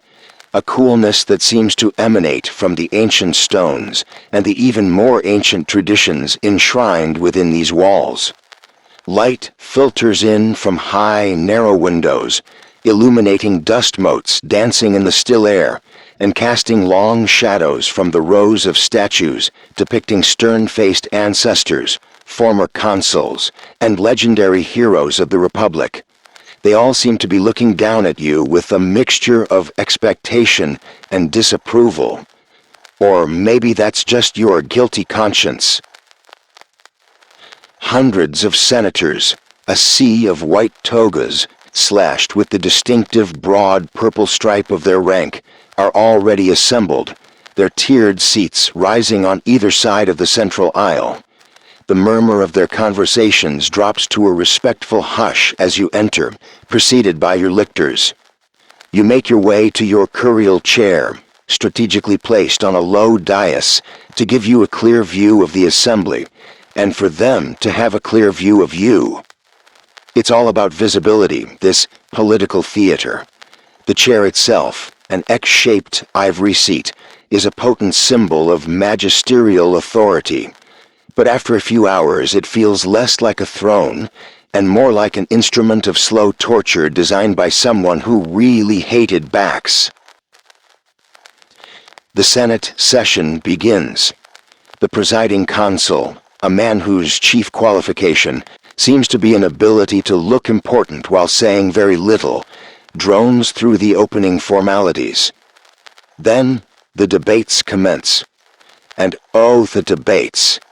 If you thought the morning's petitions were draining, they were a mere warm-up act for the senatorial speeches.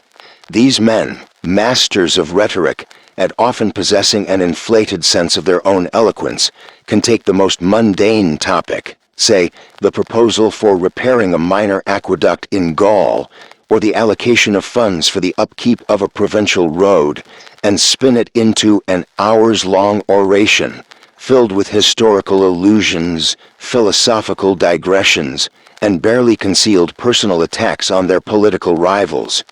It's like the longest, most boring shareholder meeting in history, and they all think they're CEO, even though you're nominally the one in charge. You try to listen, you really do. You adopt your thoughtfully engaged emperor expression, a carefully cultivated look of profound concentration that involves a slight furrowing of the brow and an occasional slow, deliberate nod.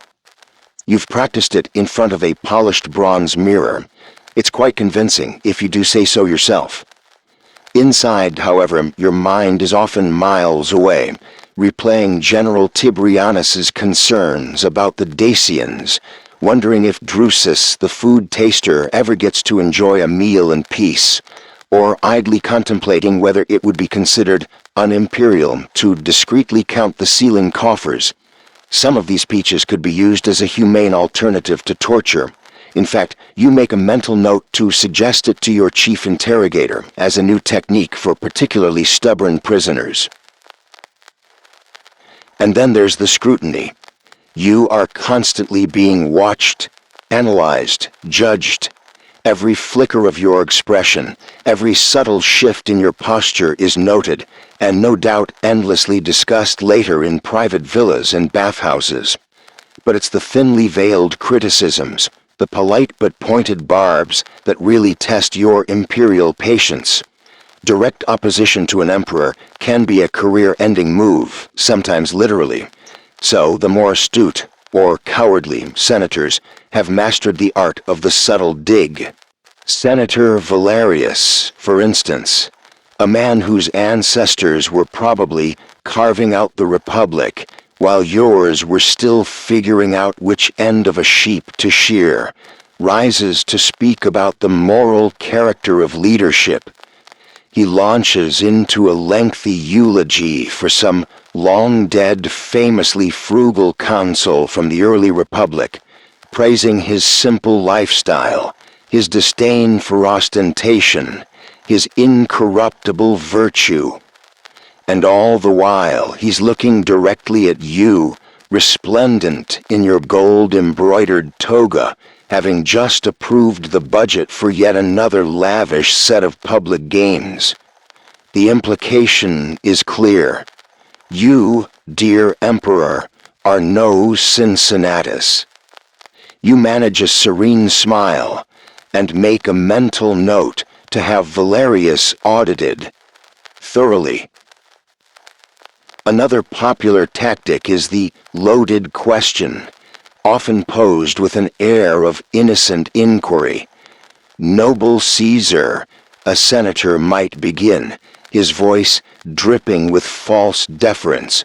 "While we all applaud your recent victories on the frontier, some among us wonder if the traditional Roman virtue of clementia might not be more effectively deployed in securing lasting peace than the sword." Translation: You're being a bit too much of a warmonger, and it's costing us a fortune. You have to parry these with carefully worded non-answers that reaffirm their commitment to all Roman virtues, including icking barbarian but when necessary. It's a delicate dance. While emperors like yourself hold supreme de facto power, the Senate, composed of the Roman elite, the descendants of 1,000 years of Roman history, still wields considerable prestige and moral authority. Mainstream historical fact: your relationship with them is crucial. You need their cooperation, or at least their acquiescence, to govern effectively. Alienate them too much, and you risk conspiracies, instability, and a very bad posthumous reputation courtesy of senatorial historians. So, you endure their scrutiny, their often tedious pomposity, and their occasional, carefully phrased scorn. A quirky aspect of Senate procedure, or lack thereof sometimes, is the pedarius. These were senators, often of lower rank or less oratorical ambition, who didn't make speeches, but simply cast their vote by walking to one side of the chamber or the other when a division was called. On days like this, when the speeches seem particularly endless, you find yourself wishing fervently that every single senator present was a pedarius. Just walk to your side, vote yes on whatever imperial decree is on the table, and let's all go home. Alas, it's rarely that simple. You glance over at Senator Gracchus, the agricultural expert from your earlier encounter in the forum. He's on his feet now, his scroll unfurled, a wild look in his eye. Ah, yes, the optimal crop rotation cycles. He's been building up to this all day. You settle back into your curule chair, trying to find a position that minimizes the pressure points and prepare for at least an hour of mind-numbing detail about manure and legumes. You catch the eye of Sextus, standing discreetly behind you. He gives an almost imperceptible sigh. He's suffering too. Misery, it seems, loves company, even imperial company. Scholars continue to analyze the true balance of power between the emperor and the Senate across different reigns, debating whether senatorial influence was largely symbolic or if it posed a genuine constraint on imperial authority. From where you're sitting, literally, it feels like a constant, low-intensity wrestling match. They have the weight of tradition and their collective influence.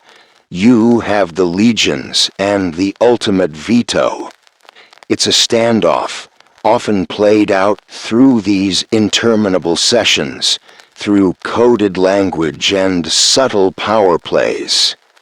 Sometimes the scorn isn't even veiled.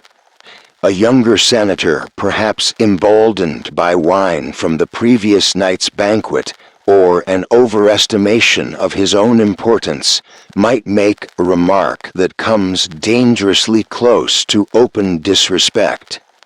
A sarcastic cough during your address, a theatrical roll of the eyes when one of your known supporters is speaking. These small acts of defiance have to be noted. Do you crush him immediately, make an example, or do you ignore it, appearing magnanimous but potentially inviting further insolence? It's a constant calculation of risk and reward. Your Monday headache, which started as a dull throb behind your eyes before dawn, is now a full-blown imperial migraine. The afternoon wears on, the light from the high windows shifts, moving across the marble floor, a slow, indifferent clock marking the passage of your precious, tedious time. One speaker follows another. Proposals are made, debated, amended, occasionally even voted upon. You dispense pronouncements, offer carefully considered opinions, or at least opinions that sound carefully considered, and try to maintain an aura of unshakable imperial calm. Inside, you're composing a mental list of all the things you'd rather be doing, inspecting a new shipment of wine, watching gladiators train from a safe distance, even enduring another round of crocodile dung sunscreen tariff discussions. Anything but this. This, you reflect, is the true weight of the purple, not just the heavy toga, but the crushing burden of endless meetings, of feigned interest, of navigating the treacherous egos and ambitions of men who simultaneously fear you and resent you. The Senate's scrutiny is a constant, wearing friction, a reminder that, even at the pinnacle of power, you are never truly free from judgment. And the thinly veiled scorn, that's just the salt in the wound on a very long, very Roman Monday. The doors of the Curia Hostilia finally slide shut, and you resist the urge to perform a small, undignified jig of relief right there on the Senate steps. Senator Gracchus, bless his cotton socks or whatever Roman equivalent he wore, actually managed to exhaust his topic of agricultural reform, though not before you felt several centuries pass. Your imperial backside is numb from the curule chair, and your brain feels like overcooked porridge. But your Monday, dear Emperor, is far from over.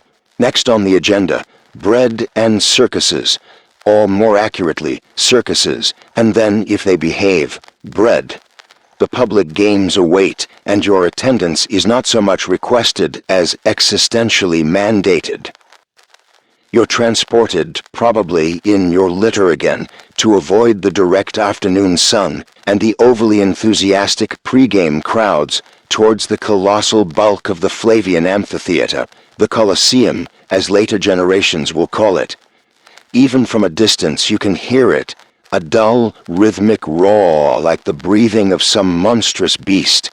It's the sound of 50,000 or more on a good day, Roman citizens, all hyped up on anticipation, cheap wine, and the promise of bloodshed. It's the original extreme sport, and you're the unwilling primary sponsor and VIP guest, all rolled into one. As you approach, the scale of the place is staggering. Tier upon tier of arches, a man-made mountain of travertine and tufa. The surrounding area is a chaotic carnival. Food vendors hawking greasy sausages and sticky honey cakes, wine sellers loudeling out dubious vintages, hawkers of cheap souvenirs, little lead gladiator figures, lucky amulets, and everywhere the press of bodies, the smell of sweat, dust, and roasting meat. Your lictors clear a path, their fasces a symbol of your authority that here feels less about governance and more about just getting through the door without being trampled by an overeager fan of the Rotarius net fighters. You're transported to the imperial box, the Pulvinar. It's centrally located, offering the best view in the house, lavishly decorated with cushions and silks and shaded by an awning. It's designed for comfort, but it's also a stage. You are as much a part of the spectacle as the unfortunate souls down on the arena sand. Every eye will be on you, gauging your reactions, your mood, your generosity. Fail to look entertained, and you're aloof, uncaring. Look too entertained by the butchery, and you're a bloodthirsty tyrant. It's a fine line to walk, especially when all you really want is a nap. The roar of the crowd intensifies to a deafening crescendo as you take your seat. They see you. They chant your name, Caesar, Caesar, Ave Imperator. You raise a hand in acknowledgement, a carefully practiced gesture of benevolent authority. A smile is plastered on your face, the same one you used for the sycophantic senators, now repurposed for the adoring and potentially very fickle mob. Public opinion is a wild beast, and these games are one of the primary ways you attempt to tame it, or at least keep it well fed and distracted from more pressing issues like, say, the fact that Senator Gracchus still hasn't actually solved the grain supply problem, despite his 3-hour lecture. The Pompa, the opening procession, begins. Gladiators in their gleaming, often fantastical armor parade around the arena, preening and posturing to the crowd. Musicians blast away on trumpets and hydraulic organs, the sound almost lost in the human noise.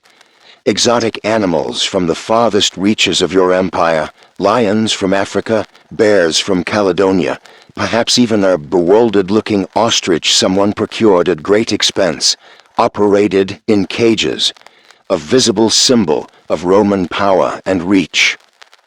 It's all designed to whip the crowd into a frenzy, and it works, every time. First up are often the venationes, the beast hunts. This is where things get messy, and you have to be careful with your PG-13 sensibilities. You see bestiari, specially trained beast fighters, armed with spears and daggers, pitted against cornered, terrified, and therefore incredibly dangerous animals. There are no tranquilizer darts in ancient Rome. It's a brutal, chaotic ballet of human courage or desperation and animal fury. The crowd roars its approval at every near miss, every skillful thrust, every gout of, well, let's just say the sand in the arena isn't naturally red. You try to look intensely interested in a man attempting to dodge the horns of an enraged bull, while mostly wondering if you remembered to tell Linus to have that rather good vintage of Chian wine chilled for the evening banquet. It's all about priorities. Then come the main events, the gladiatorial combats. Man against man. Different types of gladiators, each with their specialized equipment and fighting styles, are pitted against each other in carefully arranged pairings. The Murmillo with his fish-crested helmet and oblong shield versus the nimble Retiarius with his net and trident. The heavily armored Secutor, designed to pursue against, well, anyone unfortunate enough to be his opponent.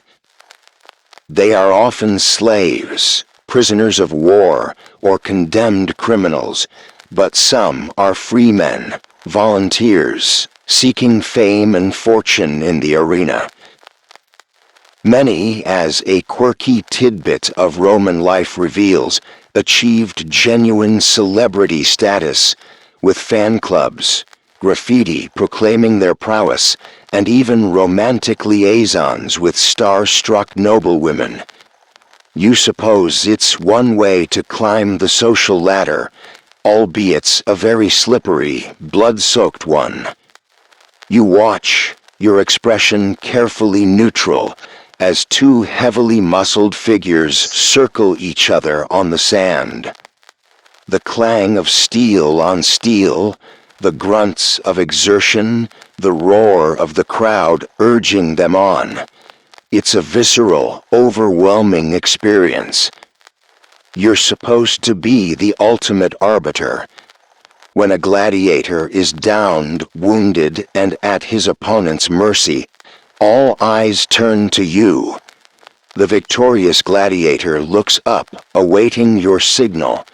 The crowd screams its desires, "Mite, spare him," or "Ingula, kill him."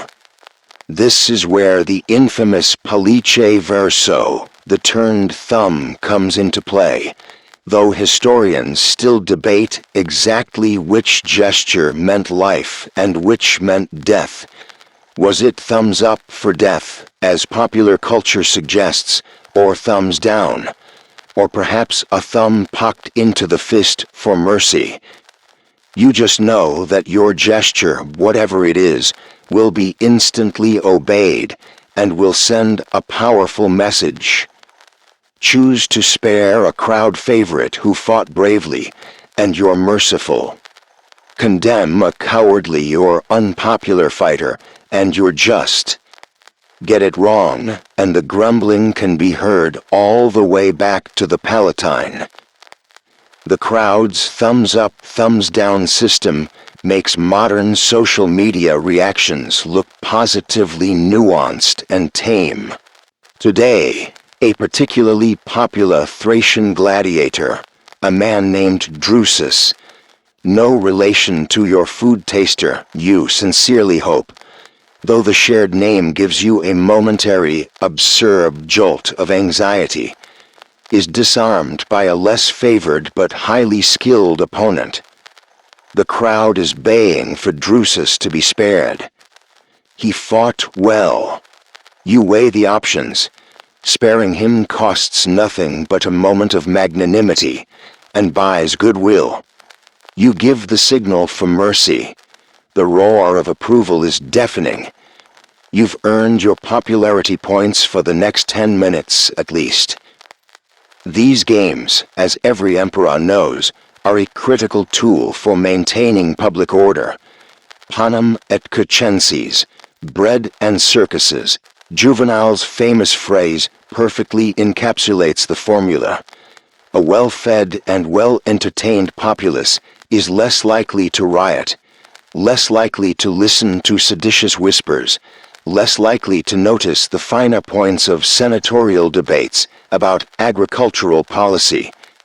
The cost is astronomical, a constant drain on the imperial treasury.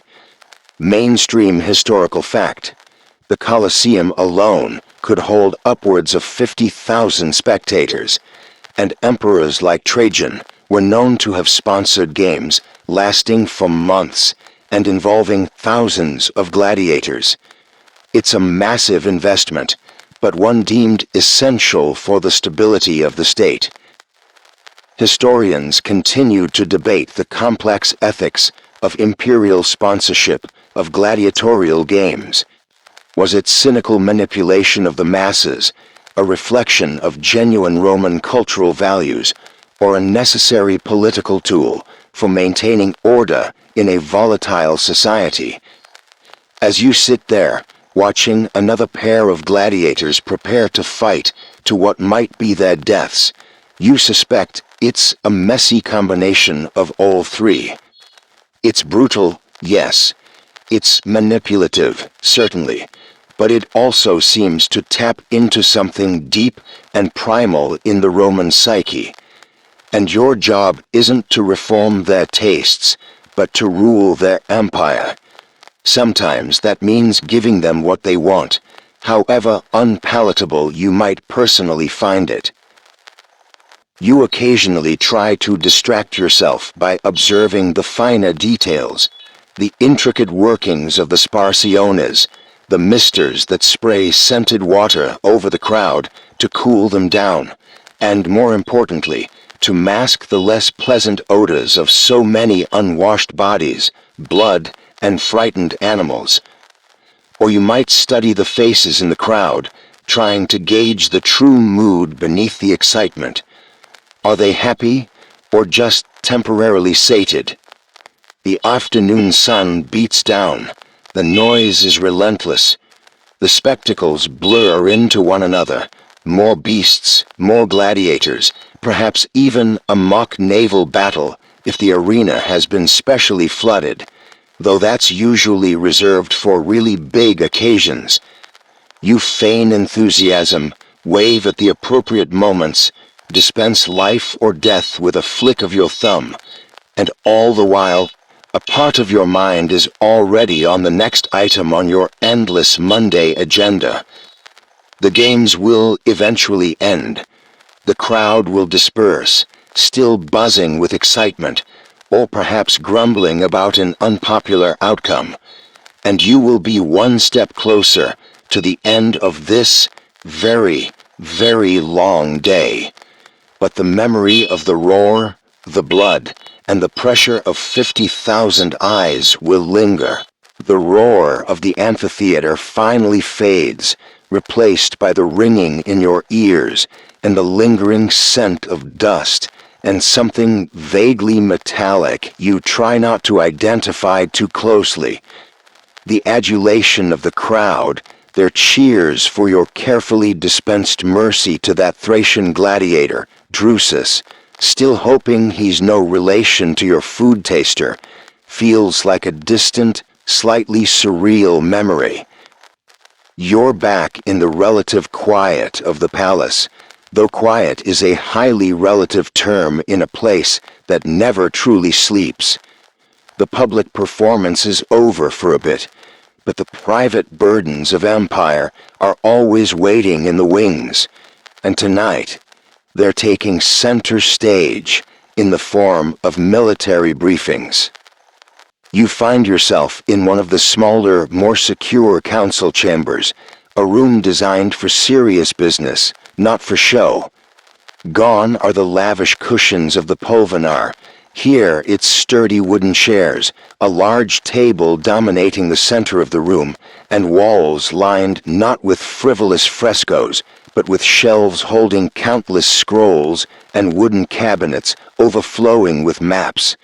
The air smells of old parchment, beeswax from sealed documents, and the faint, lingering aroma of lamp oil, as the day is definitely drawing to a close, though your imperial duties stretch on, heedless of the setting sun. Sextus is here, of course, his face etched with the permanent wariness of a man who has seen too many imperial Mondays. General Tiberianus, looking even more weathered than he did at lunchtime, has reappeared, presumably having had a stiff drink and a change of tunic after your prendium. A handful of military scribes, their styluses poised over wax tablets, stand ready to record every word, every decision. The atmosphere is sober, a stark contrast to the manic energy of the games. Here, the stakes are just as high, if not higher, but the applause is notably absent. A courier, still dusty from the road, his face streaked with sweat and grime, is ushered in. He bows low, proffering a sealed dispatch case. From Governor Lentulus in Germania Superior Dominus, he announces, his voice hoarse with fatigue. Germania. Just the name is enough to send a familiar chill down your spine. Those forests, those endlessly troublesome tribes. You break the seal yourself, the wax crumbling under your imperial signet ring. The scroll within is curt, to the point, written in the clipped Latin of a military man. The news, as usual, is a mixed bag. A minor skirmish near Mogontiacum, a Roman patrol ambushed, a few casualties, but the raiders were repulsed. So far, so standard. But then, a more worrying section. Reports of a new confederation of tribes forming further east, led by a charismatic chieftain whose name you can't pronounce, but who sounds like he means business. Lentulus requests reinforcements, naturally. He also complains, at length, about the poor quality of the latest batch of recruits and the ever-present difficulty of maintaining supply lines through hostile territory. It's the same old song, different verse, from every general on every frontier. Your inbox is a pile of scrolls, and none of them contain amusing sketches of cats playing the lyre, just reports of impending doom or urgent requests for more javelins and ballista bolts. You pass the scroll to Tiberianus, whose brow furrows as he reads. This chieftain, Bructerix, he mutters, tapping a calloused finger on a large map of the northern frontiers already spread across the table. He's been a nuisance before. If he's managed to unite the Cherusci in the Chatti under his banner, that could be problematic. Problematic is a general's understatement, for we might have a full-blown war on our hands. Another dispatch arrives, this one from Britannia. More rain, more fog, more sullen natives resenting Roman rule. A section of Hadrian's Wall, or Antonine's, depending on which particular Tuesday it is in your reign, has collapsed due to subsidence, requiring urgent repairs. The legion stationed there is suffering from low morale and an outbreak of something called the Caledonian Itch, which sounds unpleasant. They also, surprise, surprise, request more troops and, intriguingly, a shipment of better quality wine, as the local British brew is apparently undrinkable. You make a mental note to send the wine. Good morale is, after all, essential for good soldiering. The wall can probably wait a bit longer. This is the reality of ruling a vast empire.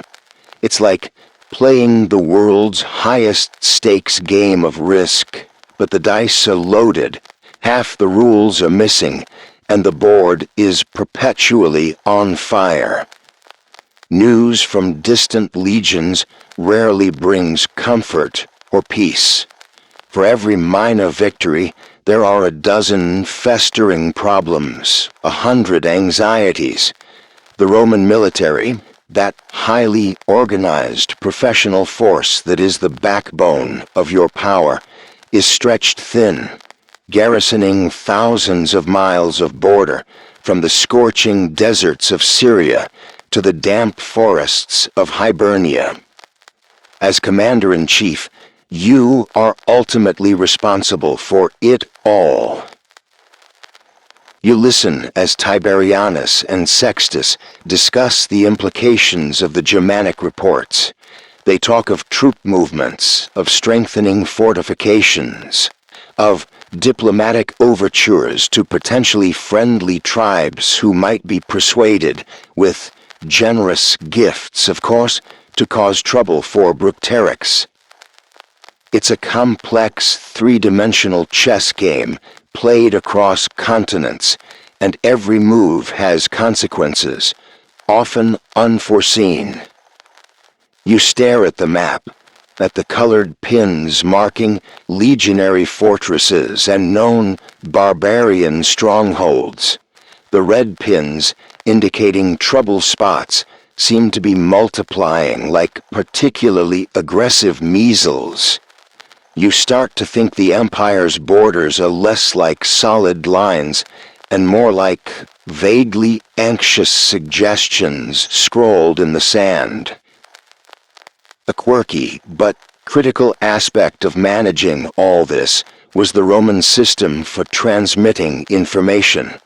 The cursus publicus, the state postal and transport service, was a marvel of organization, with relay stations and fresh horses allowing official messengers to cover vast distances with impressive speed for the ancient world. But impressive speed then is still agonizingly slow now. News from Britannia or the Euphrates could take weeks, even months, to reach Rome. Decisions were often made based on outdated intelligence. A legion you ordered to move might already have been wiped out before the order even arrived. This time lag, this fog of uncertainty, is a constant source of imperial indigestion.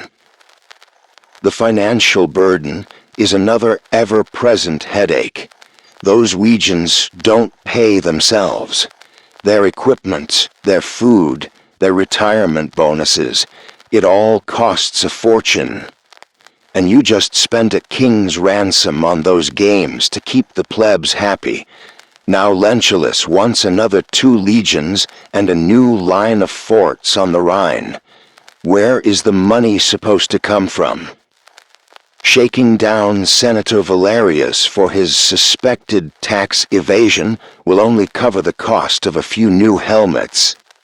Mainstream historical fact. Emperors were deeply involved in military affairs. Many, like Trajan or Marcus Aurelius, spent years on campaign.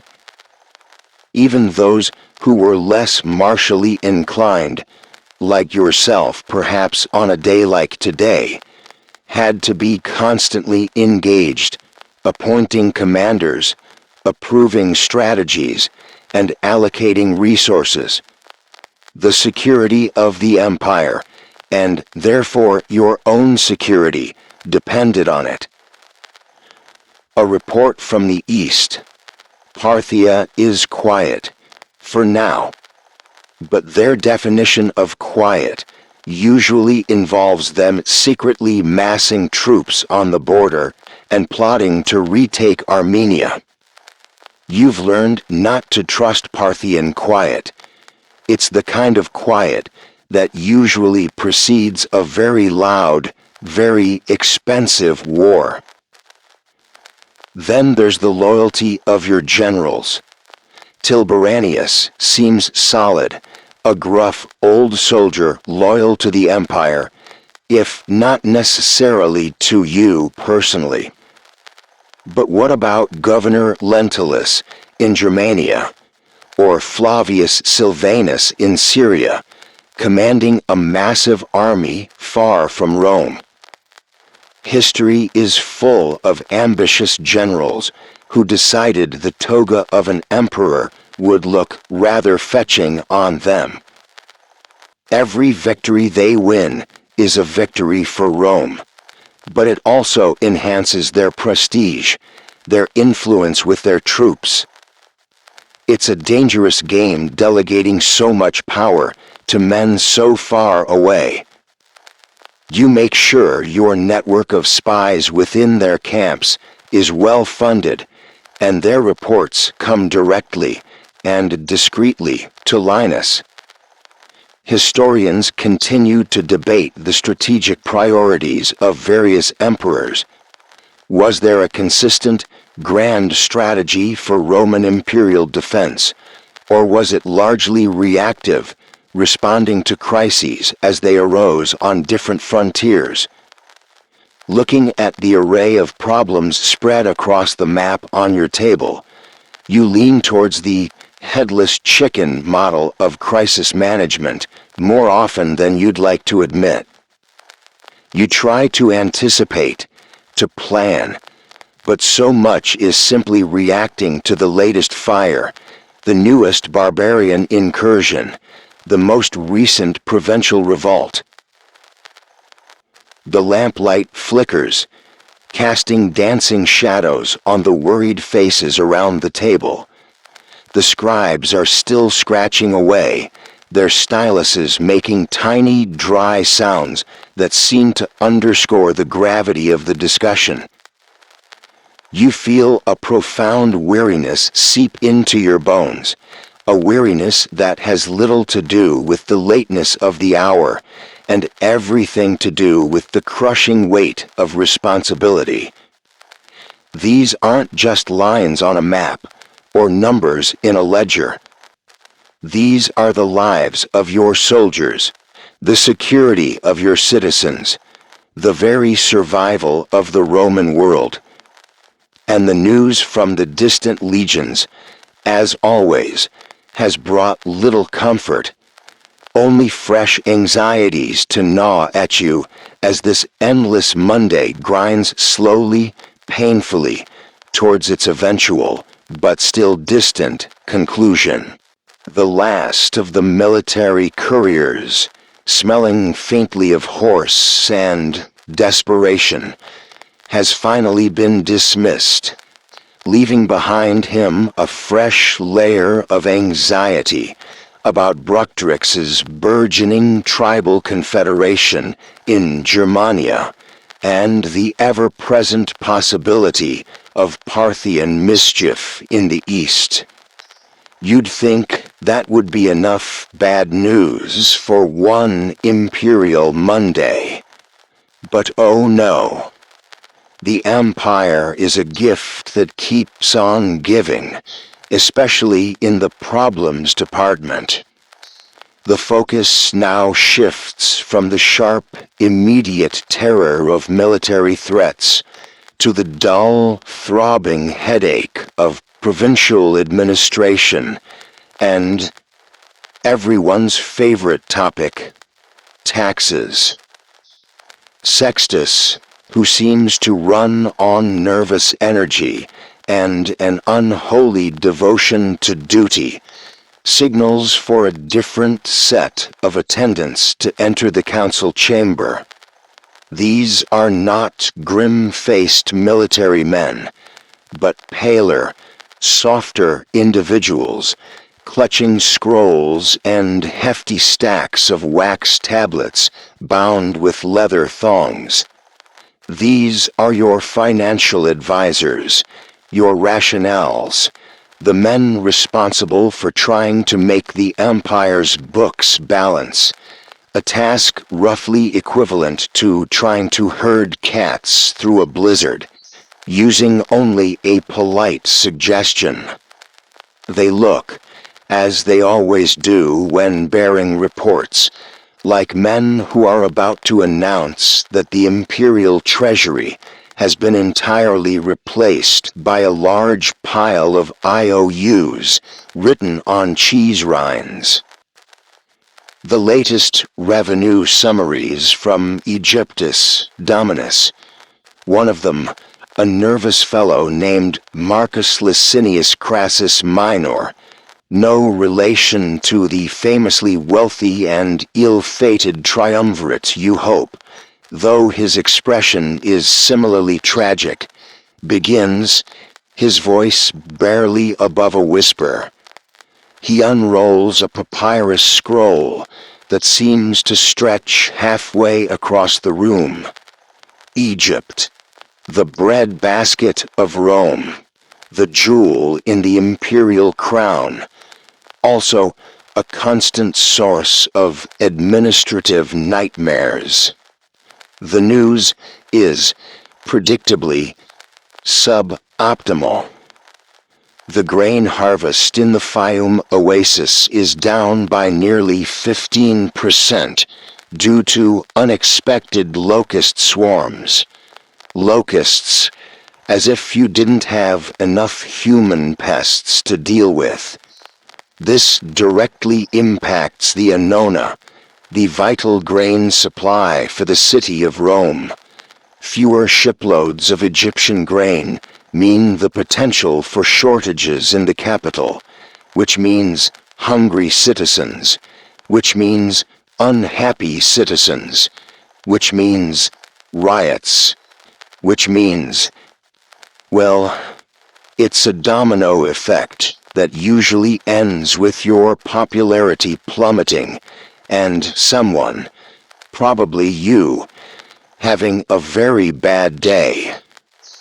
Remember those games you put on to keep the plebs happy? Their joy is remarkably short-lived when their stomachs are empty. Then there's the issue of the Nile flooding.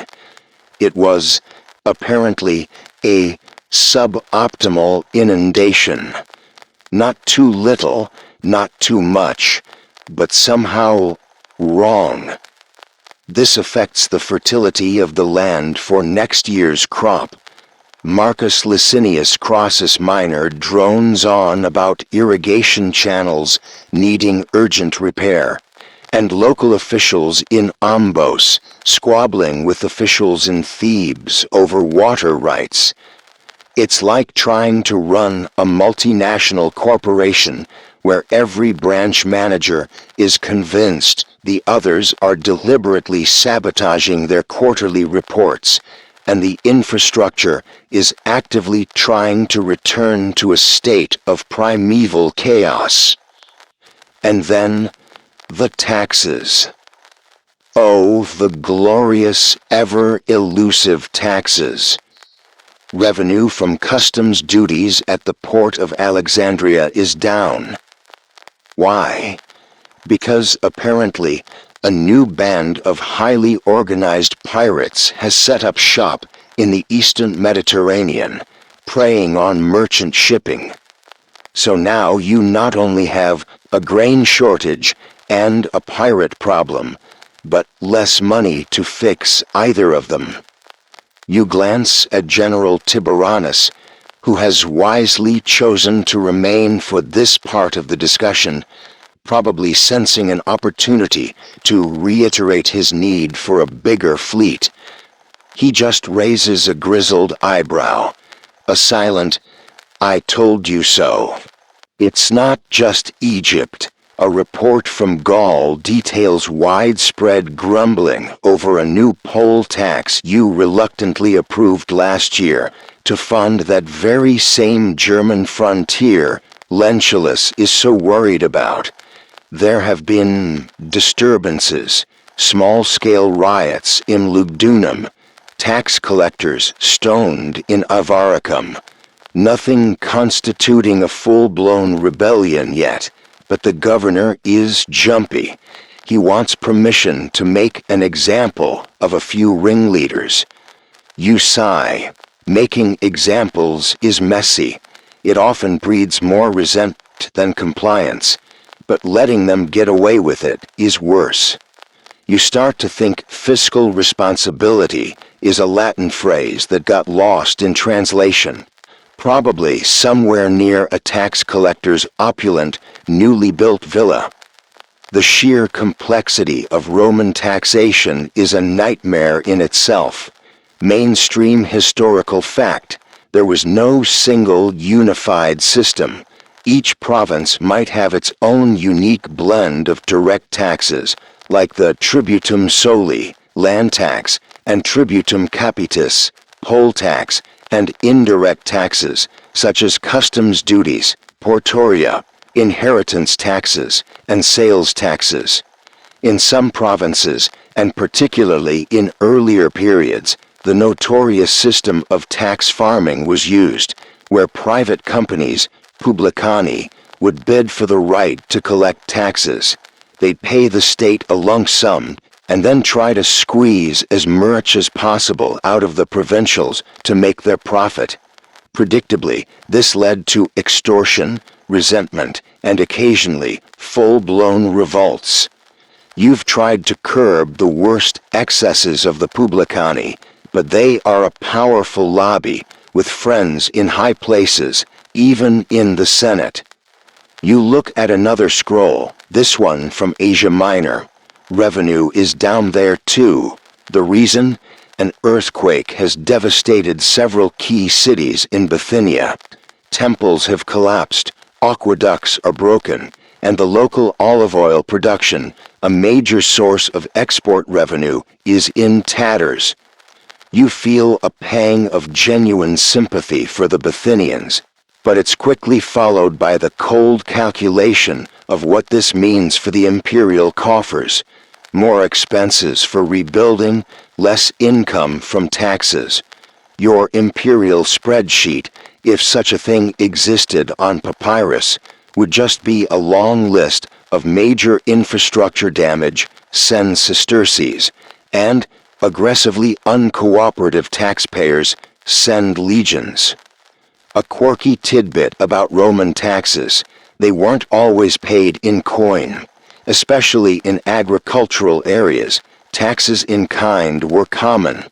Imagine the logistical ballet of collecting, storing, and transporting thousands upon thousands of modii of wheat, or amphoras of wine and olive oil, across vast distances, trying to prevent spoilage, theft, and creative accounting by local officials. It makes you appreciate the relative simplicity of just demanding shiny metal discs, though even getting those is proving to be a challenge today. Scholarly disagreement persists over the actual efficiency and fairness of the Roman tax system, and the degree to which its burdens contributed to provincial unrest or long-term economic decline. Some argue it was surprisingly sophisticated for its time, adapting to local conditions. Others contend it was fundamentally extractive, unevenly applied, and a major cause of resentment that festered and sometimes exploded. Right now, facing reports of shortfalls from every corner of the empire, you're leaning heavily towards the fundamentally flawed and deeply annoying school of thought. Sextus, ever the voice of grim reality, points to a summary tablet. Overall, Dominus, projected revenues for this quarter are down by nearly 8% across the western provinces, and perhaps as much as 12% in the east, if these preliminary figures from Syria hold true. 12%. That's not a shortfall, that's a gaping chasm. That's the entire budget for General Tiberianus's Dacian campaign, plus a new wing for the palace bathhouse you had your eye on. The cost of the recent games, Sextus adds, his voice devoid of accusation, but heavy with implication, has, of course, been substantial. Yes, thank you, Sextus, you're aware. You were the one feigning enjoyment through 3 hours of ostrich fighting. The question is, what do you do? Issue an edict demanding stricter collection? That will almost certainly lead to more unrest. Send in imperial correctores, special agents tasked with sorting out provincial finances and rooting out corruption. That takes time, and they often just become part of the problem. Raise new taxes. You can already hear the howls of protest from the Senate, not to mention the sound of sharpening pitchforks in the countryside. You remember the crocodile dung sunscreen tariff debate with the Egyptians from the Salutatio. Such a small, almost comical issue then. Now you're facing systemic fiscal crises that make sunscreen tariffs look like a delightful intellectual puzzle. The room is silent, save for the rustle of papyrus and the heavy sighs that seem to be emanating from your own chest. The financial advisors look at you with expressions of hopeful expectation, as if you, by sheer imperial will, can magically conjure legions of gold coins from thin air. You wish you could. Right now, you'd settle for a single solitary denarius that wasn't already earmarked for 3 urgent expenditures. The weight of these provincial problems, these tax nightmares, presses down on you, another layer of mundane misery on an already overburdened soul. And the evening, with its own set of joys and tribulations, is only just beginning.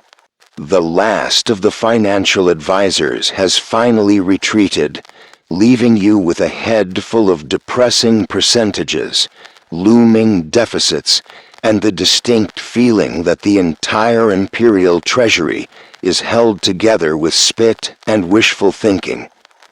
Marcus Licinius Crassus Minor looked so crestfallen, delivering his report on the Egyptian grain shortfall, that you almost felt sorry for him. Almost. Your capacity for sympathy is running critically low as this imperial Monday grinds into its evening phase. And what does evening bring? Why, more joy, of course. Specifically, the joy of the imperial banquet, the Cena, an hours-long marathon of conspicuous consumption and mandatory merriment. You're back in your private apartments, just long enough for Linus and his team of ever-patient slaves to perform another minor miracle of transformation. The functional, if still formal, tunic you wore for the afternoon's administrative drudgery is replaced with something altogether more festive. Think fine silks, perhaps dyed a fetching shade of sea green or saffron yellow, richly embroidered and probably scented with some expensive Parthian perfume. You have to look the part of the gracious, untroubled host, even if inside you feel like a damp dish rag that's been used to mop up a week's worth of bad news. Then it's on to the Grand Triclinium, the main imperial dining hall. This is no intimate solarium like your simple breakfast spot, nor the functional council chamber of your afternoon woes. This is opulence cranked up to 11. Gleaming marble floors inlaid with intricate mosaics depicting scenes from mythology, usually the ones involving gods behaving badly, which feels appropriate. Walls adorned with vibrant frescoes of lush landscapes or heroic hunts. A gilded ceiling from which, on special occasions, flowers or even perfumed water might be sprinkled down on the guests. 3 enormous dining couches, the lecti, arranged in a U-shape around a central series of low tables, each couch designed to hold 3 reclining diners. The air is already thick with the scent of expensive incense, roasting meats, and the collective perfumes of several dozen carefully selected guests who are no doubt already mingling and sizing each other up. The guests. Ah, the guests. A carefully curated collection of senators, the ones currently in your good graces, or the ones you need to keep a close eye on. Powerful equestrians, perhaps a visiting provincial governor or two, a smattering of high-ranking military officers. General Tiberianus, cleaned up and looking surprisingly social, might be there.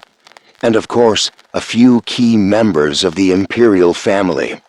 It's a networking event, a political chessboard, and a gossip mill, all disguised as a dinner party.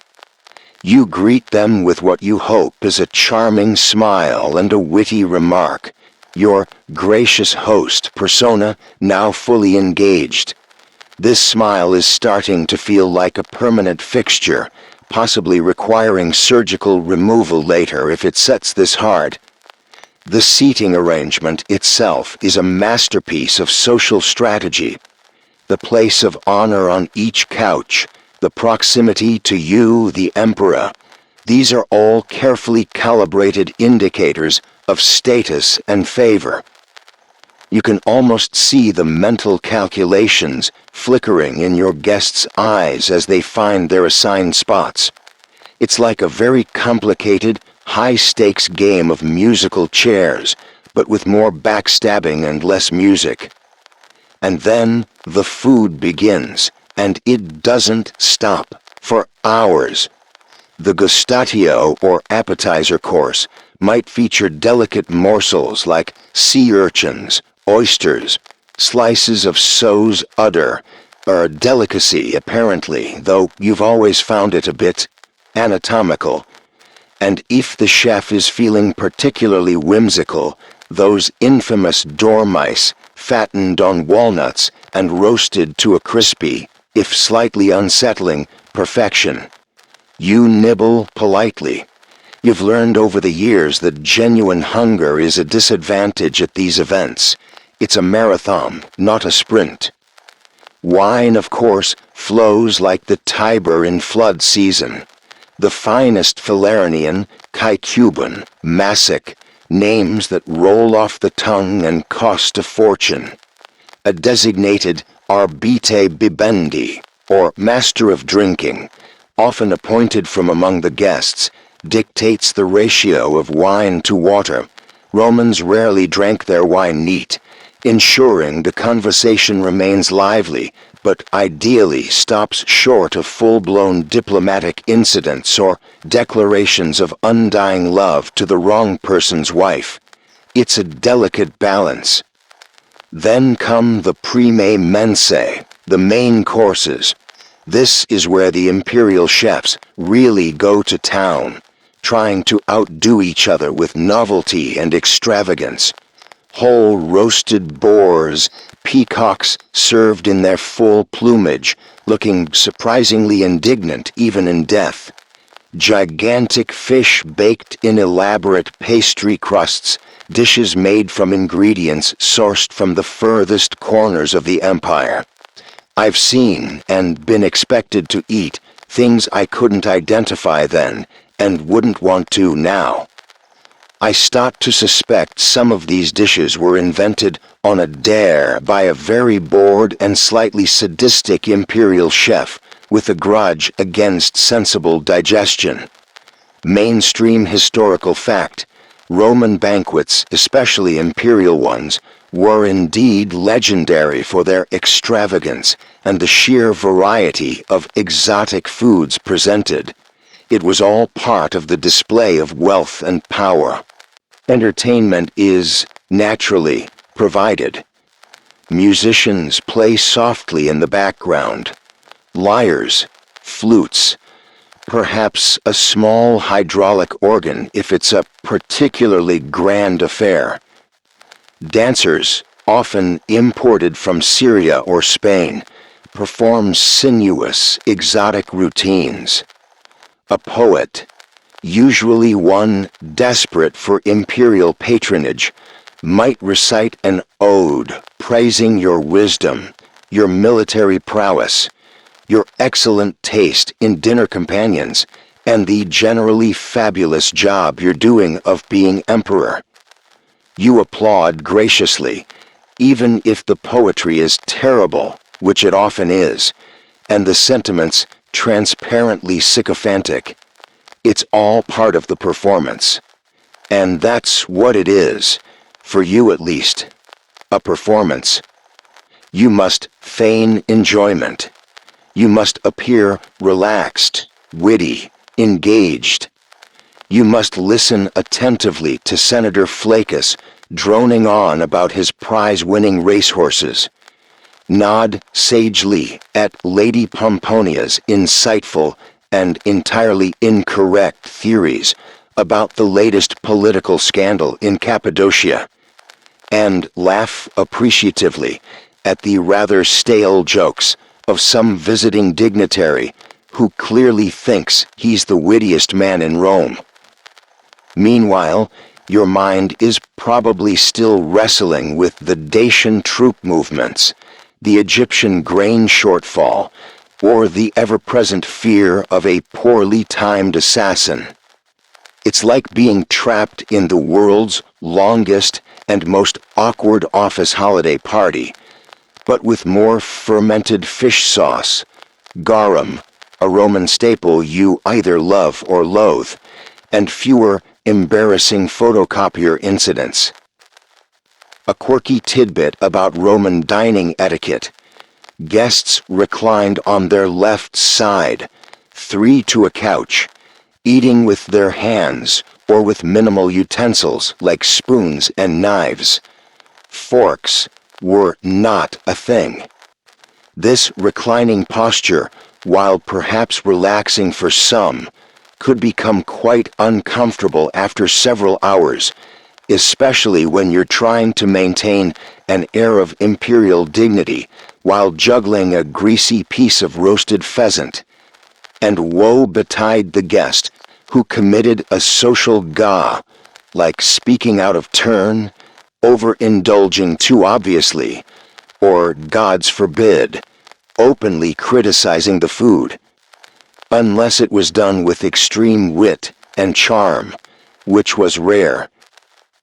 Historians debate the extent to which the legendary excesses of Roman imperial banquets were typical, exaggerated by moralizing critics, or a deliberate tool of political display, intended to impress and overwhelm visitors and subjects alike.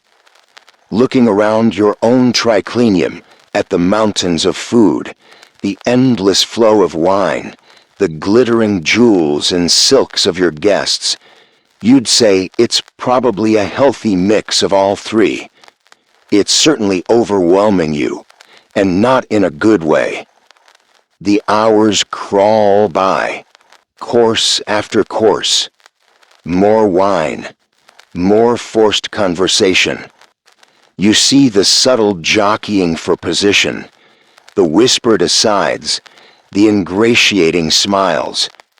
You are the sun around which these lesser planets revolve, and they are all desperate for a little of your warmth, your light, your favor. It's exhausting being the sun, especially when you feel more like a very dim, flickering candle on the verge of sputtering out. You try to steer conversations towards useful topics, to gather intelligence, to subtly sound out opinions on matters of state. But mostly it's a battle to stay awake, to keep the smile fixed, and to avoid accidentally offending someone who might hold a grudge and a dagger later. Your simple breakfast of bread and cheese feels like a utopian dream from a distant, more innocent age. This lavish, endless feast, this forced merriment, is the price you pay for being at the top. And as your imperial Monday slowly, painfully lumbers towards its conclusion, you can only hope that the secundae mensae, the dessert course, arrives quickly, and that no one suggests a late-night poetry slam. The lost, straggling guest from the imperial banquet, a particularly tenacious senator who seemed determined to explain his foolproof plan for reforming the Roman calendar, again, has finally been gently but firmly steered towards the exit by Linus, whose talent for polite eviction is truly a gift from the gods. The cacophony of the triclinium, the forced laughter, the clatter of golden plates, the slightly off-key warbling of that hired Greek poet, fades behind you as you make your weary way back to your private apartments. The opulence of the dining hall now feels garish. The memory of the rich food is a cloying film in your mouth. All you crave is silence, darkness, and oblivion, or at least a very, very long nap. Your personal wing of the palace is, by contrast, an oasis of relative quiet. The gods at your door snap to a more subdued attention, their expressions carefully neutral. Linus himself, bless his tireless soul, helps you shed the elaborate silks and perfumed finery of your banquet attire. Each layer removed feels like a small liberation, a tiny step back towards being just a man rather than a public monument. You slip into a simple, soft linen tunic, the kind of thing a moderately prosperous merchant might wear to bed. It feels like heaven. But shedding the clothes is one thing. Shedding the persona, the crushing weight of the imperial office, is another entirely. You sink onto a comfortable couch in your private study, a room filled with scrolls of philosophy and history, a few carefully chosen pieces of Greek statuary, and a large bronze brazier where a low fire still burns, taking the chill off the late Roman night. This is supposed to be your sanctuary, the one place where you can drop the mask, unwind, be yourself. If only you could remember who yourself actually is anymore. You try to read.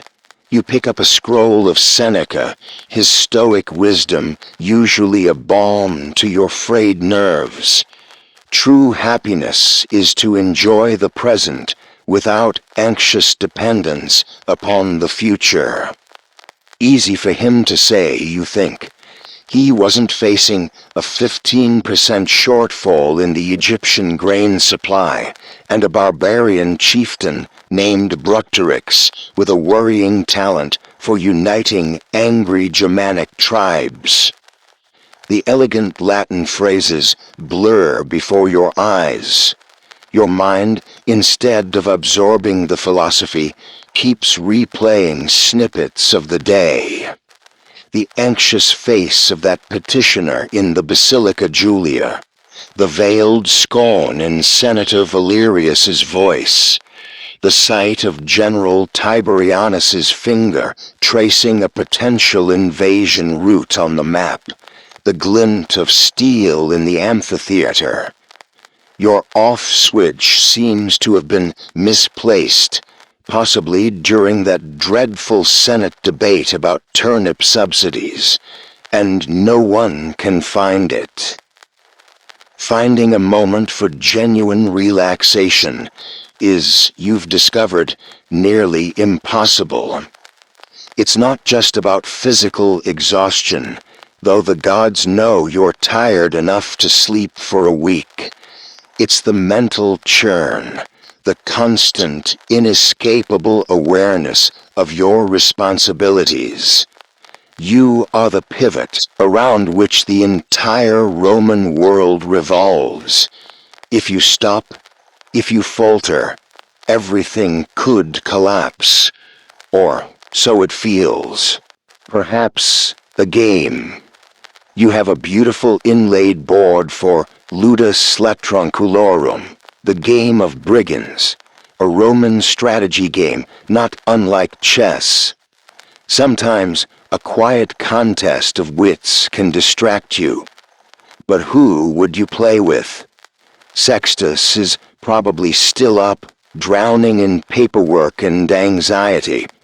Linus, though intelligent, would likely let you win, and you're not in the mood for patronizing victories. To play properly requires a clear head, and yours currently feels like it's full of angry hornets. Your family, what of them? Your wife, the Augusta, is a formidable woman. Your partner in many ways, both political and personal. Perhaps a quiet conversation with her. But her chambers are in a different part of the palace, and even your interactions are often tinged with the complexities of dynasty, succession, and the subtle power plays that permeate even the most intimate imperial relationships. Can you truly confide your deepest fears to her, or would that be perceived as weakness, a chink in the imperial armor? Mainstream historical fact: the family lives of emperors were rarely private affairs. Marriages were often political alliances, children were dynastic assets, and the imperial household was a hotbed of intrigue and ambition. Even Augustus, who so carefully cultivated an image of traditional Roman family values, had a private life marked by scandal, exile, and heartbreaking losses in the pursuit of a stable succession. You walk to a window, pushing aside a heavy drape. Below, the city of Rome sleeps, or at least the respectable parts of it do. A million souls blissfully unaware, or perhaps deliberately ignoring, the precarious balance of forces that keeps their world from imploding. You are their guardian, their protector, their ultimate authority. It's a lonely vigil. You try to meditate, as some philosophers recommend, to find that still center within yourself. But your inner peace keeps getting interrupted by inner panic about barbarian invasions and sudden dread about the quarterly tax receipts from Lusitania. A quirky tidbit that Suetonius might have recorded about an emperor less guarded than yourself. Perhaps you have a secret, deeply un-imperial hobby. Maybe you collect rare seashells brought back by traders from the Indian Ocean, meticulously cataloging them in a hidden ledger. Or perhaps you have a pet raven you are trying to teach to squawk insults at particularly annoying senators, a project that shows depressingly slow progress. These small, private eccentricities, these fleeting attempts to connect with something ordinary or absurd, are tiny pinpricks of light in the overwhelming darkness of your public role. They are your desperate little secrets, the things that remind you there's a person, however deeply buried, beneath the purple. Scholars often ponder the true nature of an emperor's private self. Was it possible to maintain a core identity separate from the overwhelming demands of the imperial role, or did the persona inevitably consume the person?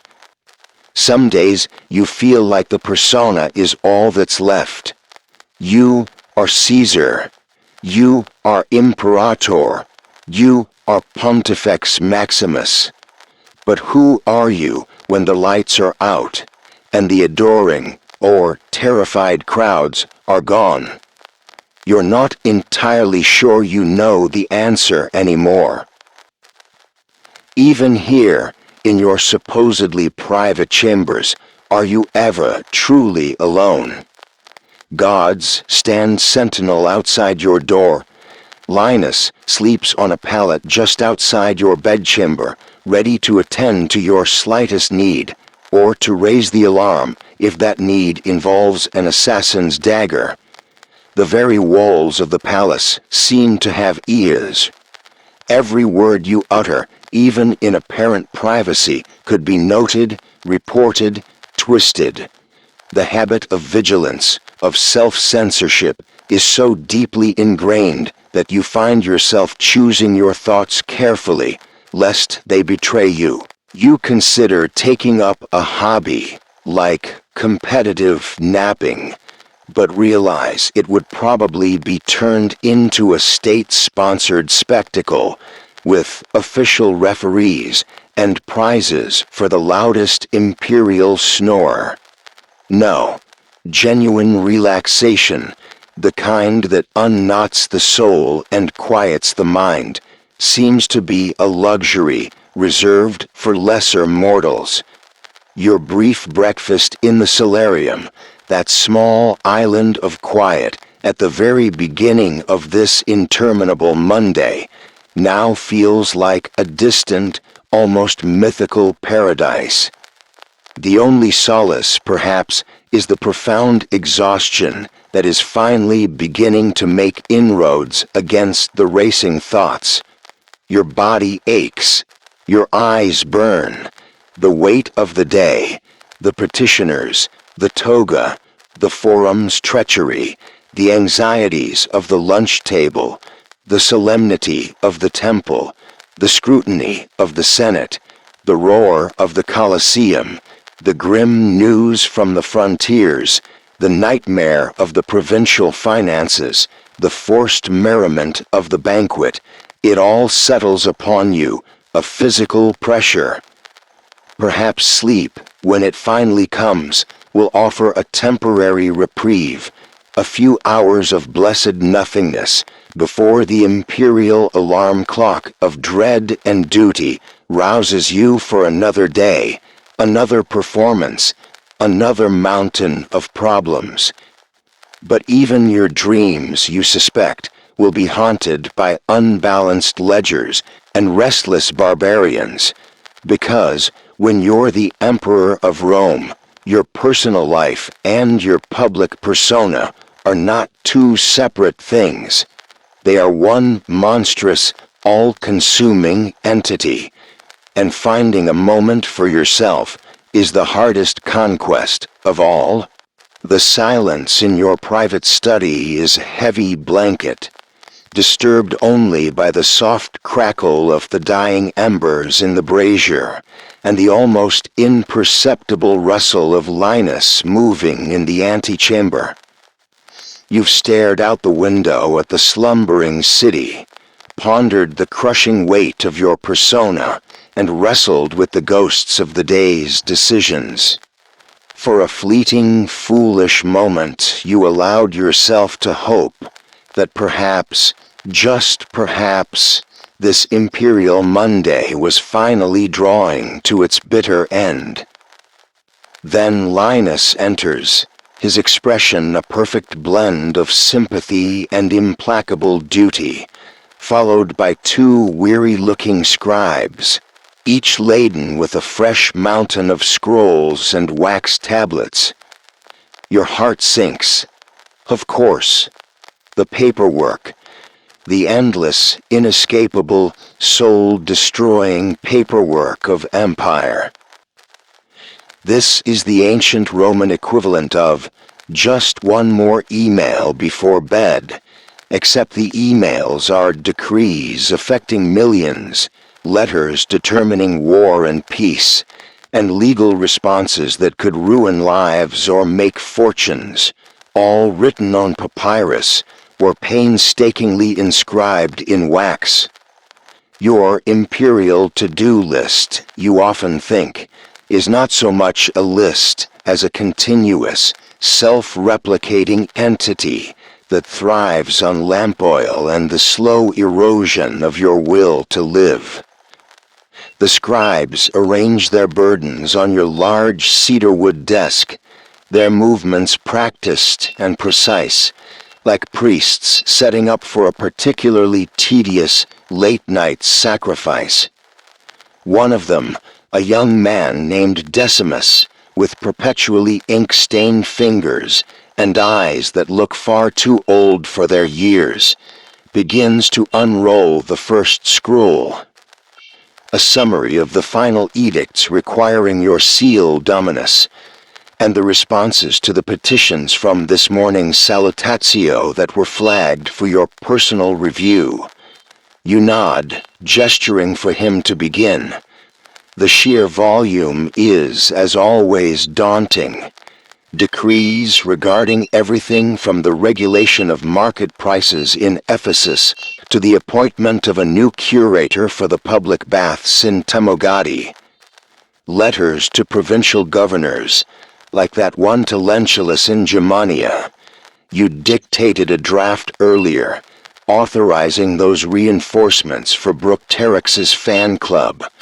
But now you have to read it through again, ensuring the tone is just right, firm but encouraging, without promising more resources than the Treasury, currently full of cobwebs and IOUs thanks to reports from Marcus Licinius Crassus Minor, can actually provide. Mainstream historical fact: Roman emperors were the ultimate source of law and administration. Their personal involvement in reviewing and signing off on documents was not just a formality, but a crucial part of governance. The imperial chancery, with its various departments, like A Libellus for petitions and R Epistulis for correspondence, was a complex bureaucratic machine, and you, dear Emperor, are its chief executive officer, chief legal counsel, and chief rubber stamper, all rolled up into one exhausted package. Then, there you take a deep breath and pick up your stylus. The first item is a decree formalizing water rights for a newly established veterans colony in Pannonia. It's mind-numbingly technical, full of references to boundary markers, flow rates, and obscure clauses from the Lex Claudia Aquaria. You force yourself to concentrate. A misplaced comma, an ambiguous phrase, and you could have armed conflict between retired legionaries and local farmers.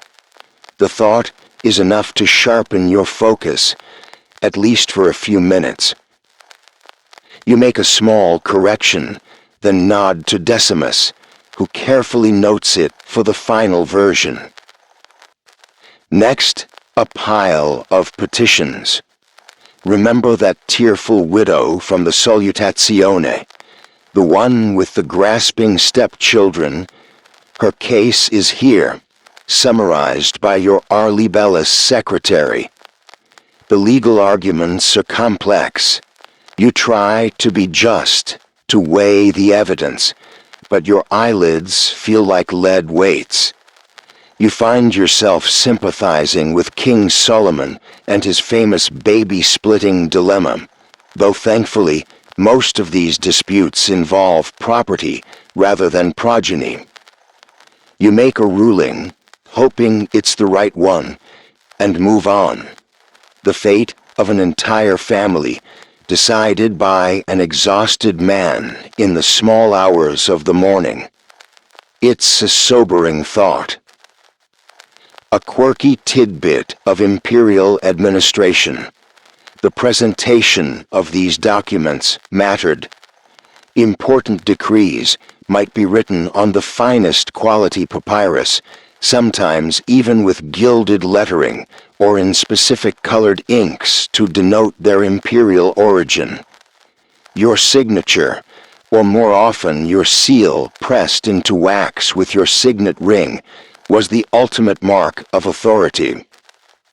You have several signet rings, each with a slightly different gem, an onyx cameo of Augustus for matters of state, a carnelian intaglio of Mars for military affairs, a rather fetching amethyst with your own noble profile for general correspondence. Choosing the right ring feels like the most creative decision you get to make at this point in the day. You dictate a letter to the governor of Syria, urging him to be vigilant regarding Parthian movements, but also to avoid any provocative actions. It's a diplomatic tightrope walk, trying to sound strong without actually starting a war you can't afford. Your voice is hoarse, The scribe taking dictation, a stoic older man named Appius, writes with a steady hand, his stylus scratching rhythmically against the wax tablet. He'll read it back to you, and then it will be copied onto papyrus by another team of scribes, sealed and dispatched by the cursus publicus tomorrow, or the day after, whenever the next courier is heading east. There are the laws, drafts of new legislation or amendments to existing ones, perhaps something arising from that interminable Senate debate, Senator Gracchus's proposals for agricultural reform, now condensed, mercifully, into a few key points that require your imperial assent before being formally promulgated. You read through them, trying to spot any hidden clauses, any potential loopholes that some clever lawyer will inevitably exploit. You suspect the empire runs on equal parts military might and sheer bureaucratic inertia, lubricated by vast quantities of ink and the collective sighs of overworked officials. Historians often debate the level of direct, personal involvement emperors truly had in the minutiae of bureaucratic decision-making versus how much was delegated to their trusted freedmen and equestrian secretaries. Some emperors, like Claudius, were known for their almost obsessive attention to administrative detail. Others might have taken a more hands-off approach, relying heavily on their staff. You, on this particular Monday, feel like you've personally read every single complaint about blocked drains in the entire Roman Empire. You long to delegate, but the ultimate responsibility, the signature on the dotted line, or rather, the seal on the ribbon, is always yours. The lamp flickers, casting long, dancing shadows on the walls. Outside, the palace is finally sinking into a deeper quiet. You can hear the distant cry of a night watchman, the hoot of an owl. Inside this room, however, the mountain of work seems undiminished. Decrees are approved, letters are finalized, petitions are adjudicated. Each one represents a problem solved, a decision made, but also a tiny piece of your remaining energy expended. You pause to rub your aching eyes. Decimus offers you a cup of watered wine, which you accept gratefully, though it tastes more of grapes than fatigue at this point. You remember the crocodile dung sunscreen tariff issue from what feels like a lifetime ago. Such a small, absurd bureaucratic tangle compared to the monumental weight of these late-night decisions. It's almost enough to make you laugh. Almost. You find yourself initialing a requisition for a new shipment of ballista parts for the Legion in Britannia. You picture those poor soldiers suffering from the Caledonian itch and bad beer, and you almost add a personal note suggesting they try a local nettle remedy. But that would be un-imperial and probably bad advice. Finally, after what feels like several more epochs, Decimus unrolls the last scroll. Just this one, Dominus, a request from the city of Corinth for permission to host a new series of games in your honor. Games. More games. More expense. More public appearances. But Corinth is an important city. Refusing could be seen as a slight. You sigh, dip your stylus in the ink pot one last time, and scrawl your assent. Let them have their games. Perhaps it will keep them too busy to complain about taxes for a few weeks. The scribes gather up the approved documents, their movements betraying their own exhaustion. They bow, murmur their good nights, and retreat, leaving you in blessed, if temporary, solitude with Linus. The endless paperwork of empire is, for this day at least, finally done. Or at least, the portion that absolutely required your personal attention tonight. You know there's always more waiting. It never truly ends. It just pauses, allowing you a few precious hours of respite before it all begins again. The last rustle of papyrus, the final scratch of a stylus, the soft click of Linus storing away your imperial signet ring. These are the sounds that signal the official, if not actual, end of your monumental Monday.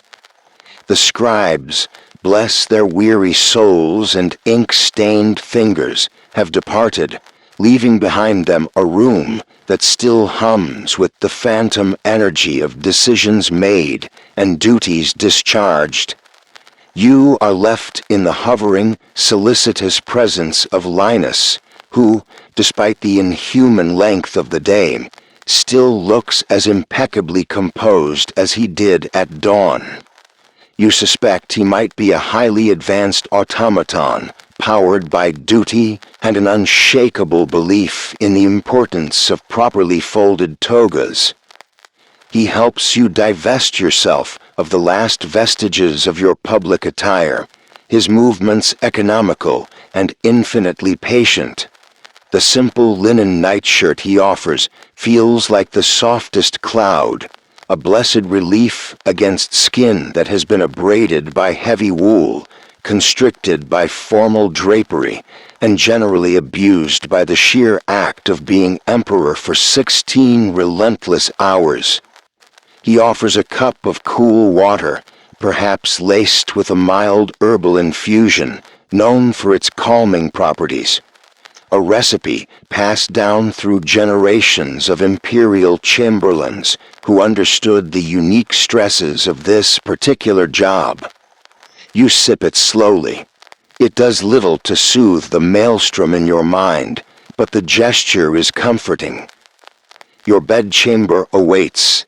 Compared to the opulence of the skaterooms, it's relatively austere, a choice you made deliberately, perhaps in unconscious emulation of Augustus, who famously preferred simple sleeping quarters. Or perhaps it's just that by this point in the day, your eyes can no longer tolerate excessive gilding.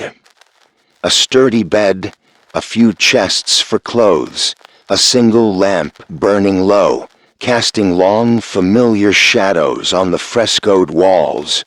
Scenes of pastoral tranquility that feel like a cruel joke after the day you've endured. Linus, with that uncanny anticipation that defines him, turns down the covers. The sheets are cool, fresh linen. The pillows, stuffed with soft goose down, look inviting. And yet, as you finally recline, the physical relief is immediately counterpointed by a fresh wave of mental agitation. For this is the time of uneasy sleep, the prelude to tomorrow's terrors. Despite the bone-deep weariness that makes every limb feel like lead, your mind refuses to switch off. It's a cruel irony.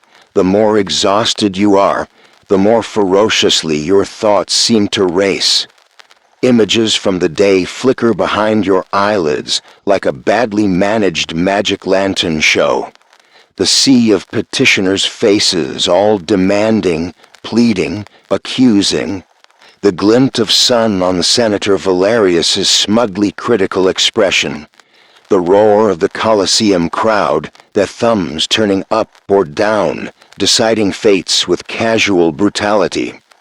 The anxious eyes of General Tiberianus as he detailed Bruchteric's growing threat on that damnable map. The endless columns of figures in Marcus Licinius Crassus Minor's revenue reports, each one a tiny nail in the coffin of your fiscal sanity. The cloying perfumes and forced laughter of the banquet, the sheer overwhelming weight of it all. You vaguely wonder if there's an Imperial Witness Protection program you could sneak into. Probably involves a lot of paperwork, knowing your luck. You close your eyes, willing sleep to come, to offer a few hours of blissful oblivion. But the darkness is not empty. It's populated by worries, by half-formed plans, by the ghosts of decisions made, and the specter of consequences yet to unfold. Did you make the right call on those Pannonian water rights? Was your response to Lentulus in Germania firm enough, or too conciliatory? Will the grain ships from Egypt arrive before the populace gets truly restive? Sleep is less a period of rest, and more a brief, unsatisfying pause between existential crises. If counting sheep doesn't work for lulling you to sleep, you can always try counting rebellious tribes, impending bankruptcies, or the number of senators who secretly think they could do a better job. The list is certainly long enough. A quirky Roman superstition, one you usually dismiss as nonsense, claims that dreams experienced just before dawn are the truest omens. You find yourself almost dreading that pre-dawn hour, terrified of what portents your exhausted subconscious might conjure. Will it be visions of crumbling walls, of empty granaries, of legions routed? Sometimes you wake in a cold sweat, the fragments of a nightmare clinging to you, and Linus, ever watchful, has to be reassured that it was just a dream, not a genuine premonition requiring an immediate sacrifice to avert disaster. He probably has a special Emperor had a bad dream emergency kit stashed away somewhere. Mainstream historical fact, many emperors, including the famously diligent Augustus, were known for their simple living arrangements and punishing work schedules, often rising before dawn or working late into the night. Sleep for them was a precious commodity, likely often interrupted by the cares of state. You are part of a long, weary tradition of insomniac rulers. Even the silence of your bedchamber is not truly peaceful. Every creak of the palace settling around you, every distant shout of a city watchman, every rustle of the wind through the cypress trees in the courtyard sounds amplified, potentially significant. Is that the scurrying of a rat, or something more sinister? The ingrained vigilance of an emperor, the constant awareness of potential threats, makes deep, restorative sleep an elusive prize. Linus, you know, will be sleeping on a pallet just outside your door, a final, human line of defense. It's a comfort, but also a reminder of the dangers that necessitate such precautions. And then there are tomorrow's terrors. For the Imperial Monday is not a unique occurrence. It is merely the template. Tuesday will arrive, inexorably, bringing with it a fresh avalanche of audiences, briefings, decisions, and anxieties. The problems you grappled with today will not have magically solved themselves overnight. Bructerix will still be out there, uniting his tribes. The treasury will still be alarmingly depleted. The senators will still be sharpening their wits and their criticisms. The empire, with its insatiable demands, will be waiting for you the moment you open your eyes. That, perhaps, is the greatest terror of all, the relentless, unending nature of your burden. There is no weekend off when you're the master of the world, no vacation days, no sick leave that doesn't involve rampant speculation about your imminent demise and a succession crisis. Scholarly inquiry continues into the mental health of Roman emperors, considering the immense pressures, isolation, and constant threats they faced, and how these factors might have influenced their personalities and reigns. Were they all driven to paranoia, to megalomania, or did some find reserves of resilience you can only dream of? As you lie there, staring into the oppressive darkness, you feel a profound sense of kinship with those who came before you, those who bore the same crushing weight. You are not the first emperor to dread the dawn, and you certainly won't be the last. Slowly, very slowly, the maelstrom in your mind begins to subside, not into peace, but into a kind of numb resignation. The sheer, overwhelming exhaustion is finally beginning to win its long battle against your anxieties. Your thoughts become more fragmented, less urgent. The edges of your worries begin to blur. The image of the roaring Colosseum crowd softens. The stern faces of the senators fade. Even the menacing shadow of Bructerix seems a little less substantial in the encroaching fog of near sleep. The imperial alarm clock of dread, which woke you what feels like a lifetime ago, is momentarily silenced, its gears hopefully grinding to a halt for a few precious hours. You pray to any god who might still be listening after your perfunctory temple duties earlier, that your sleep will be dreamless, or at least that any dreams will be blessedly mundane, perhaps of those talking geese from last night, or even a simple, uneventful chariot race where the wheels are made of good, solid, reliable wood. Anything but the terrors of your waking hours. Your eyelids, heavy as imperial decrees, finally begin to close. And so you drift, suspended in the quiet velvet of the Roman night. The immense weight of the day, each hour a stone added to the burden on your shoulders, begins ever so slightly to lessen its grip. The echoes of the forum's cacophony, the sharp edge of senatorial debate, the thunderous roar of the arena, all recede, softening into a distant murmur, like the Tiber flowing gently towards Ostia under a canopy of indifferent stars. The city outside your palace walls breathes a collective sigh, its million souls wrapped in their own dreams, their own small joys and private sorrows, blessedly unaware for these few hours of the anxieties that cling to the purple. Imagine the coolness of the marble floors beneath your weary spirit, a coolness that seeps upwards, calming the frantic pulse of duty. Picture the moonlight, a silver wash over the 7 hills, touching the silent temples and the sleeping basilicas, transforming them from seats of power and judgment into mere structures of stone, hushed and waiting for the dawn. The problems that seemed so vast, so insurmountable in the harsh glare of your imperial Monday, now shrink a little in the grand dark sweep of the night, becoming part of a much older, much slower story.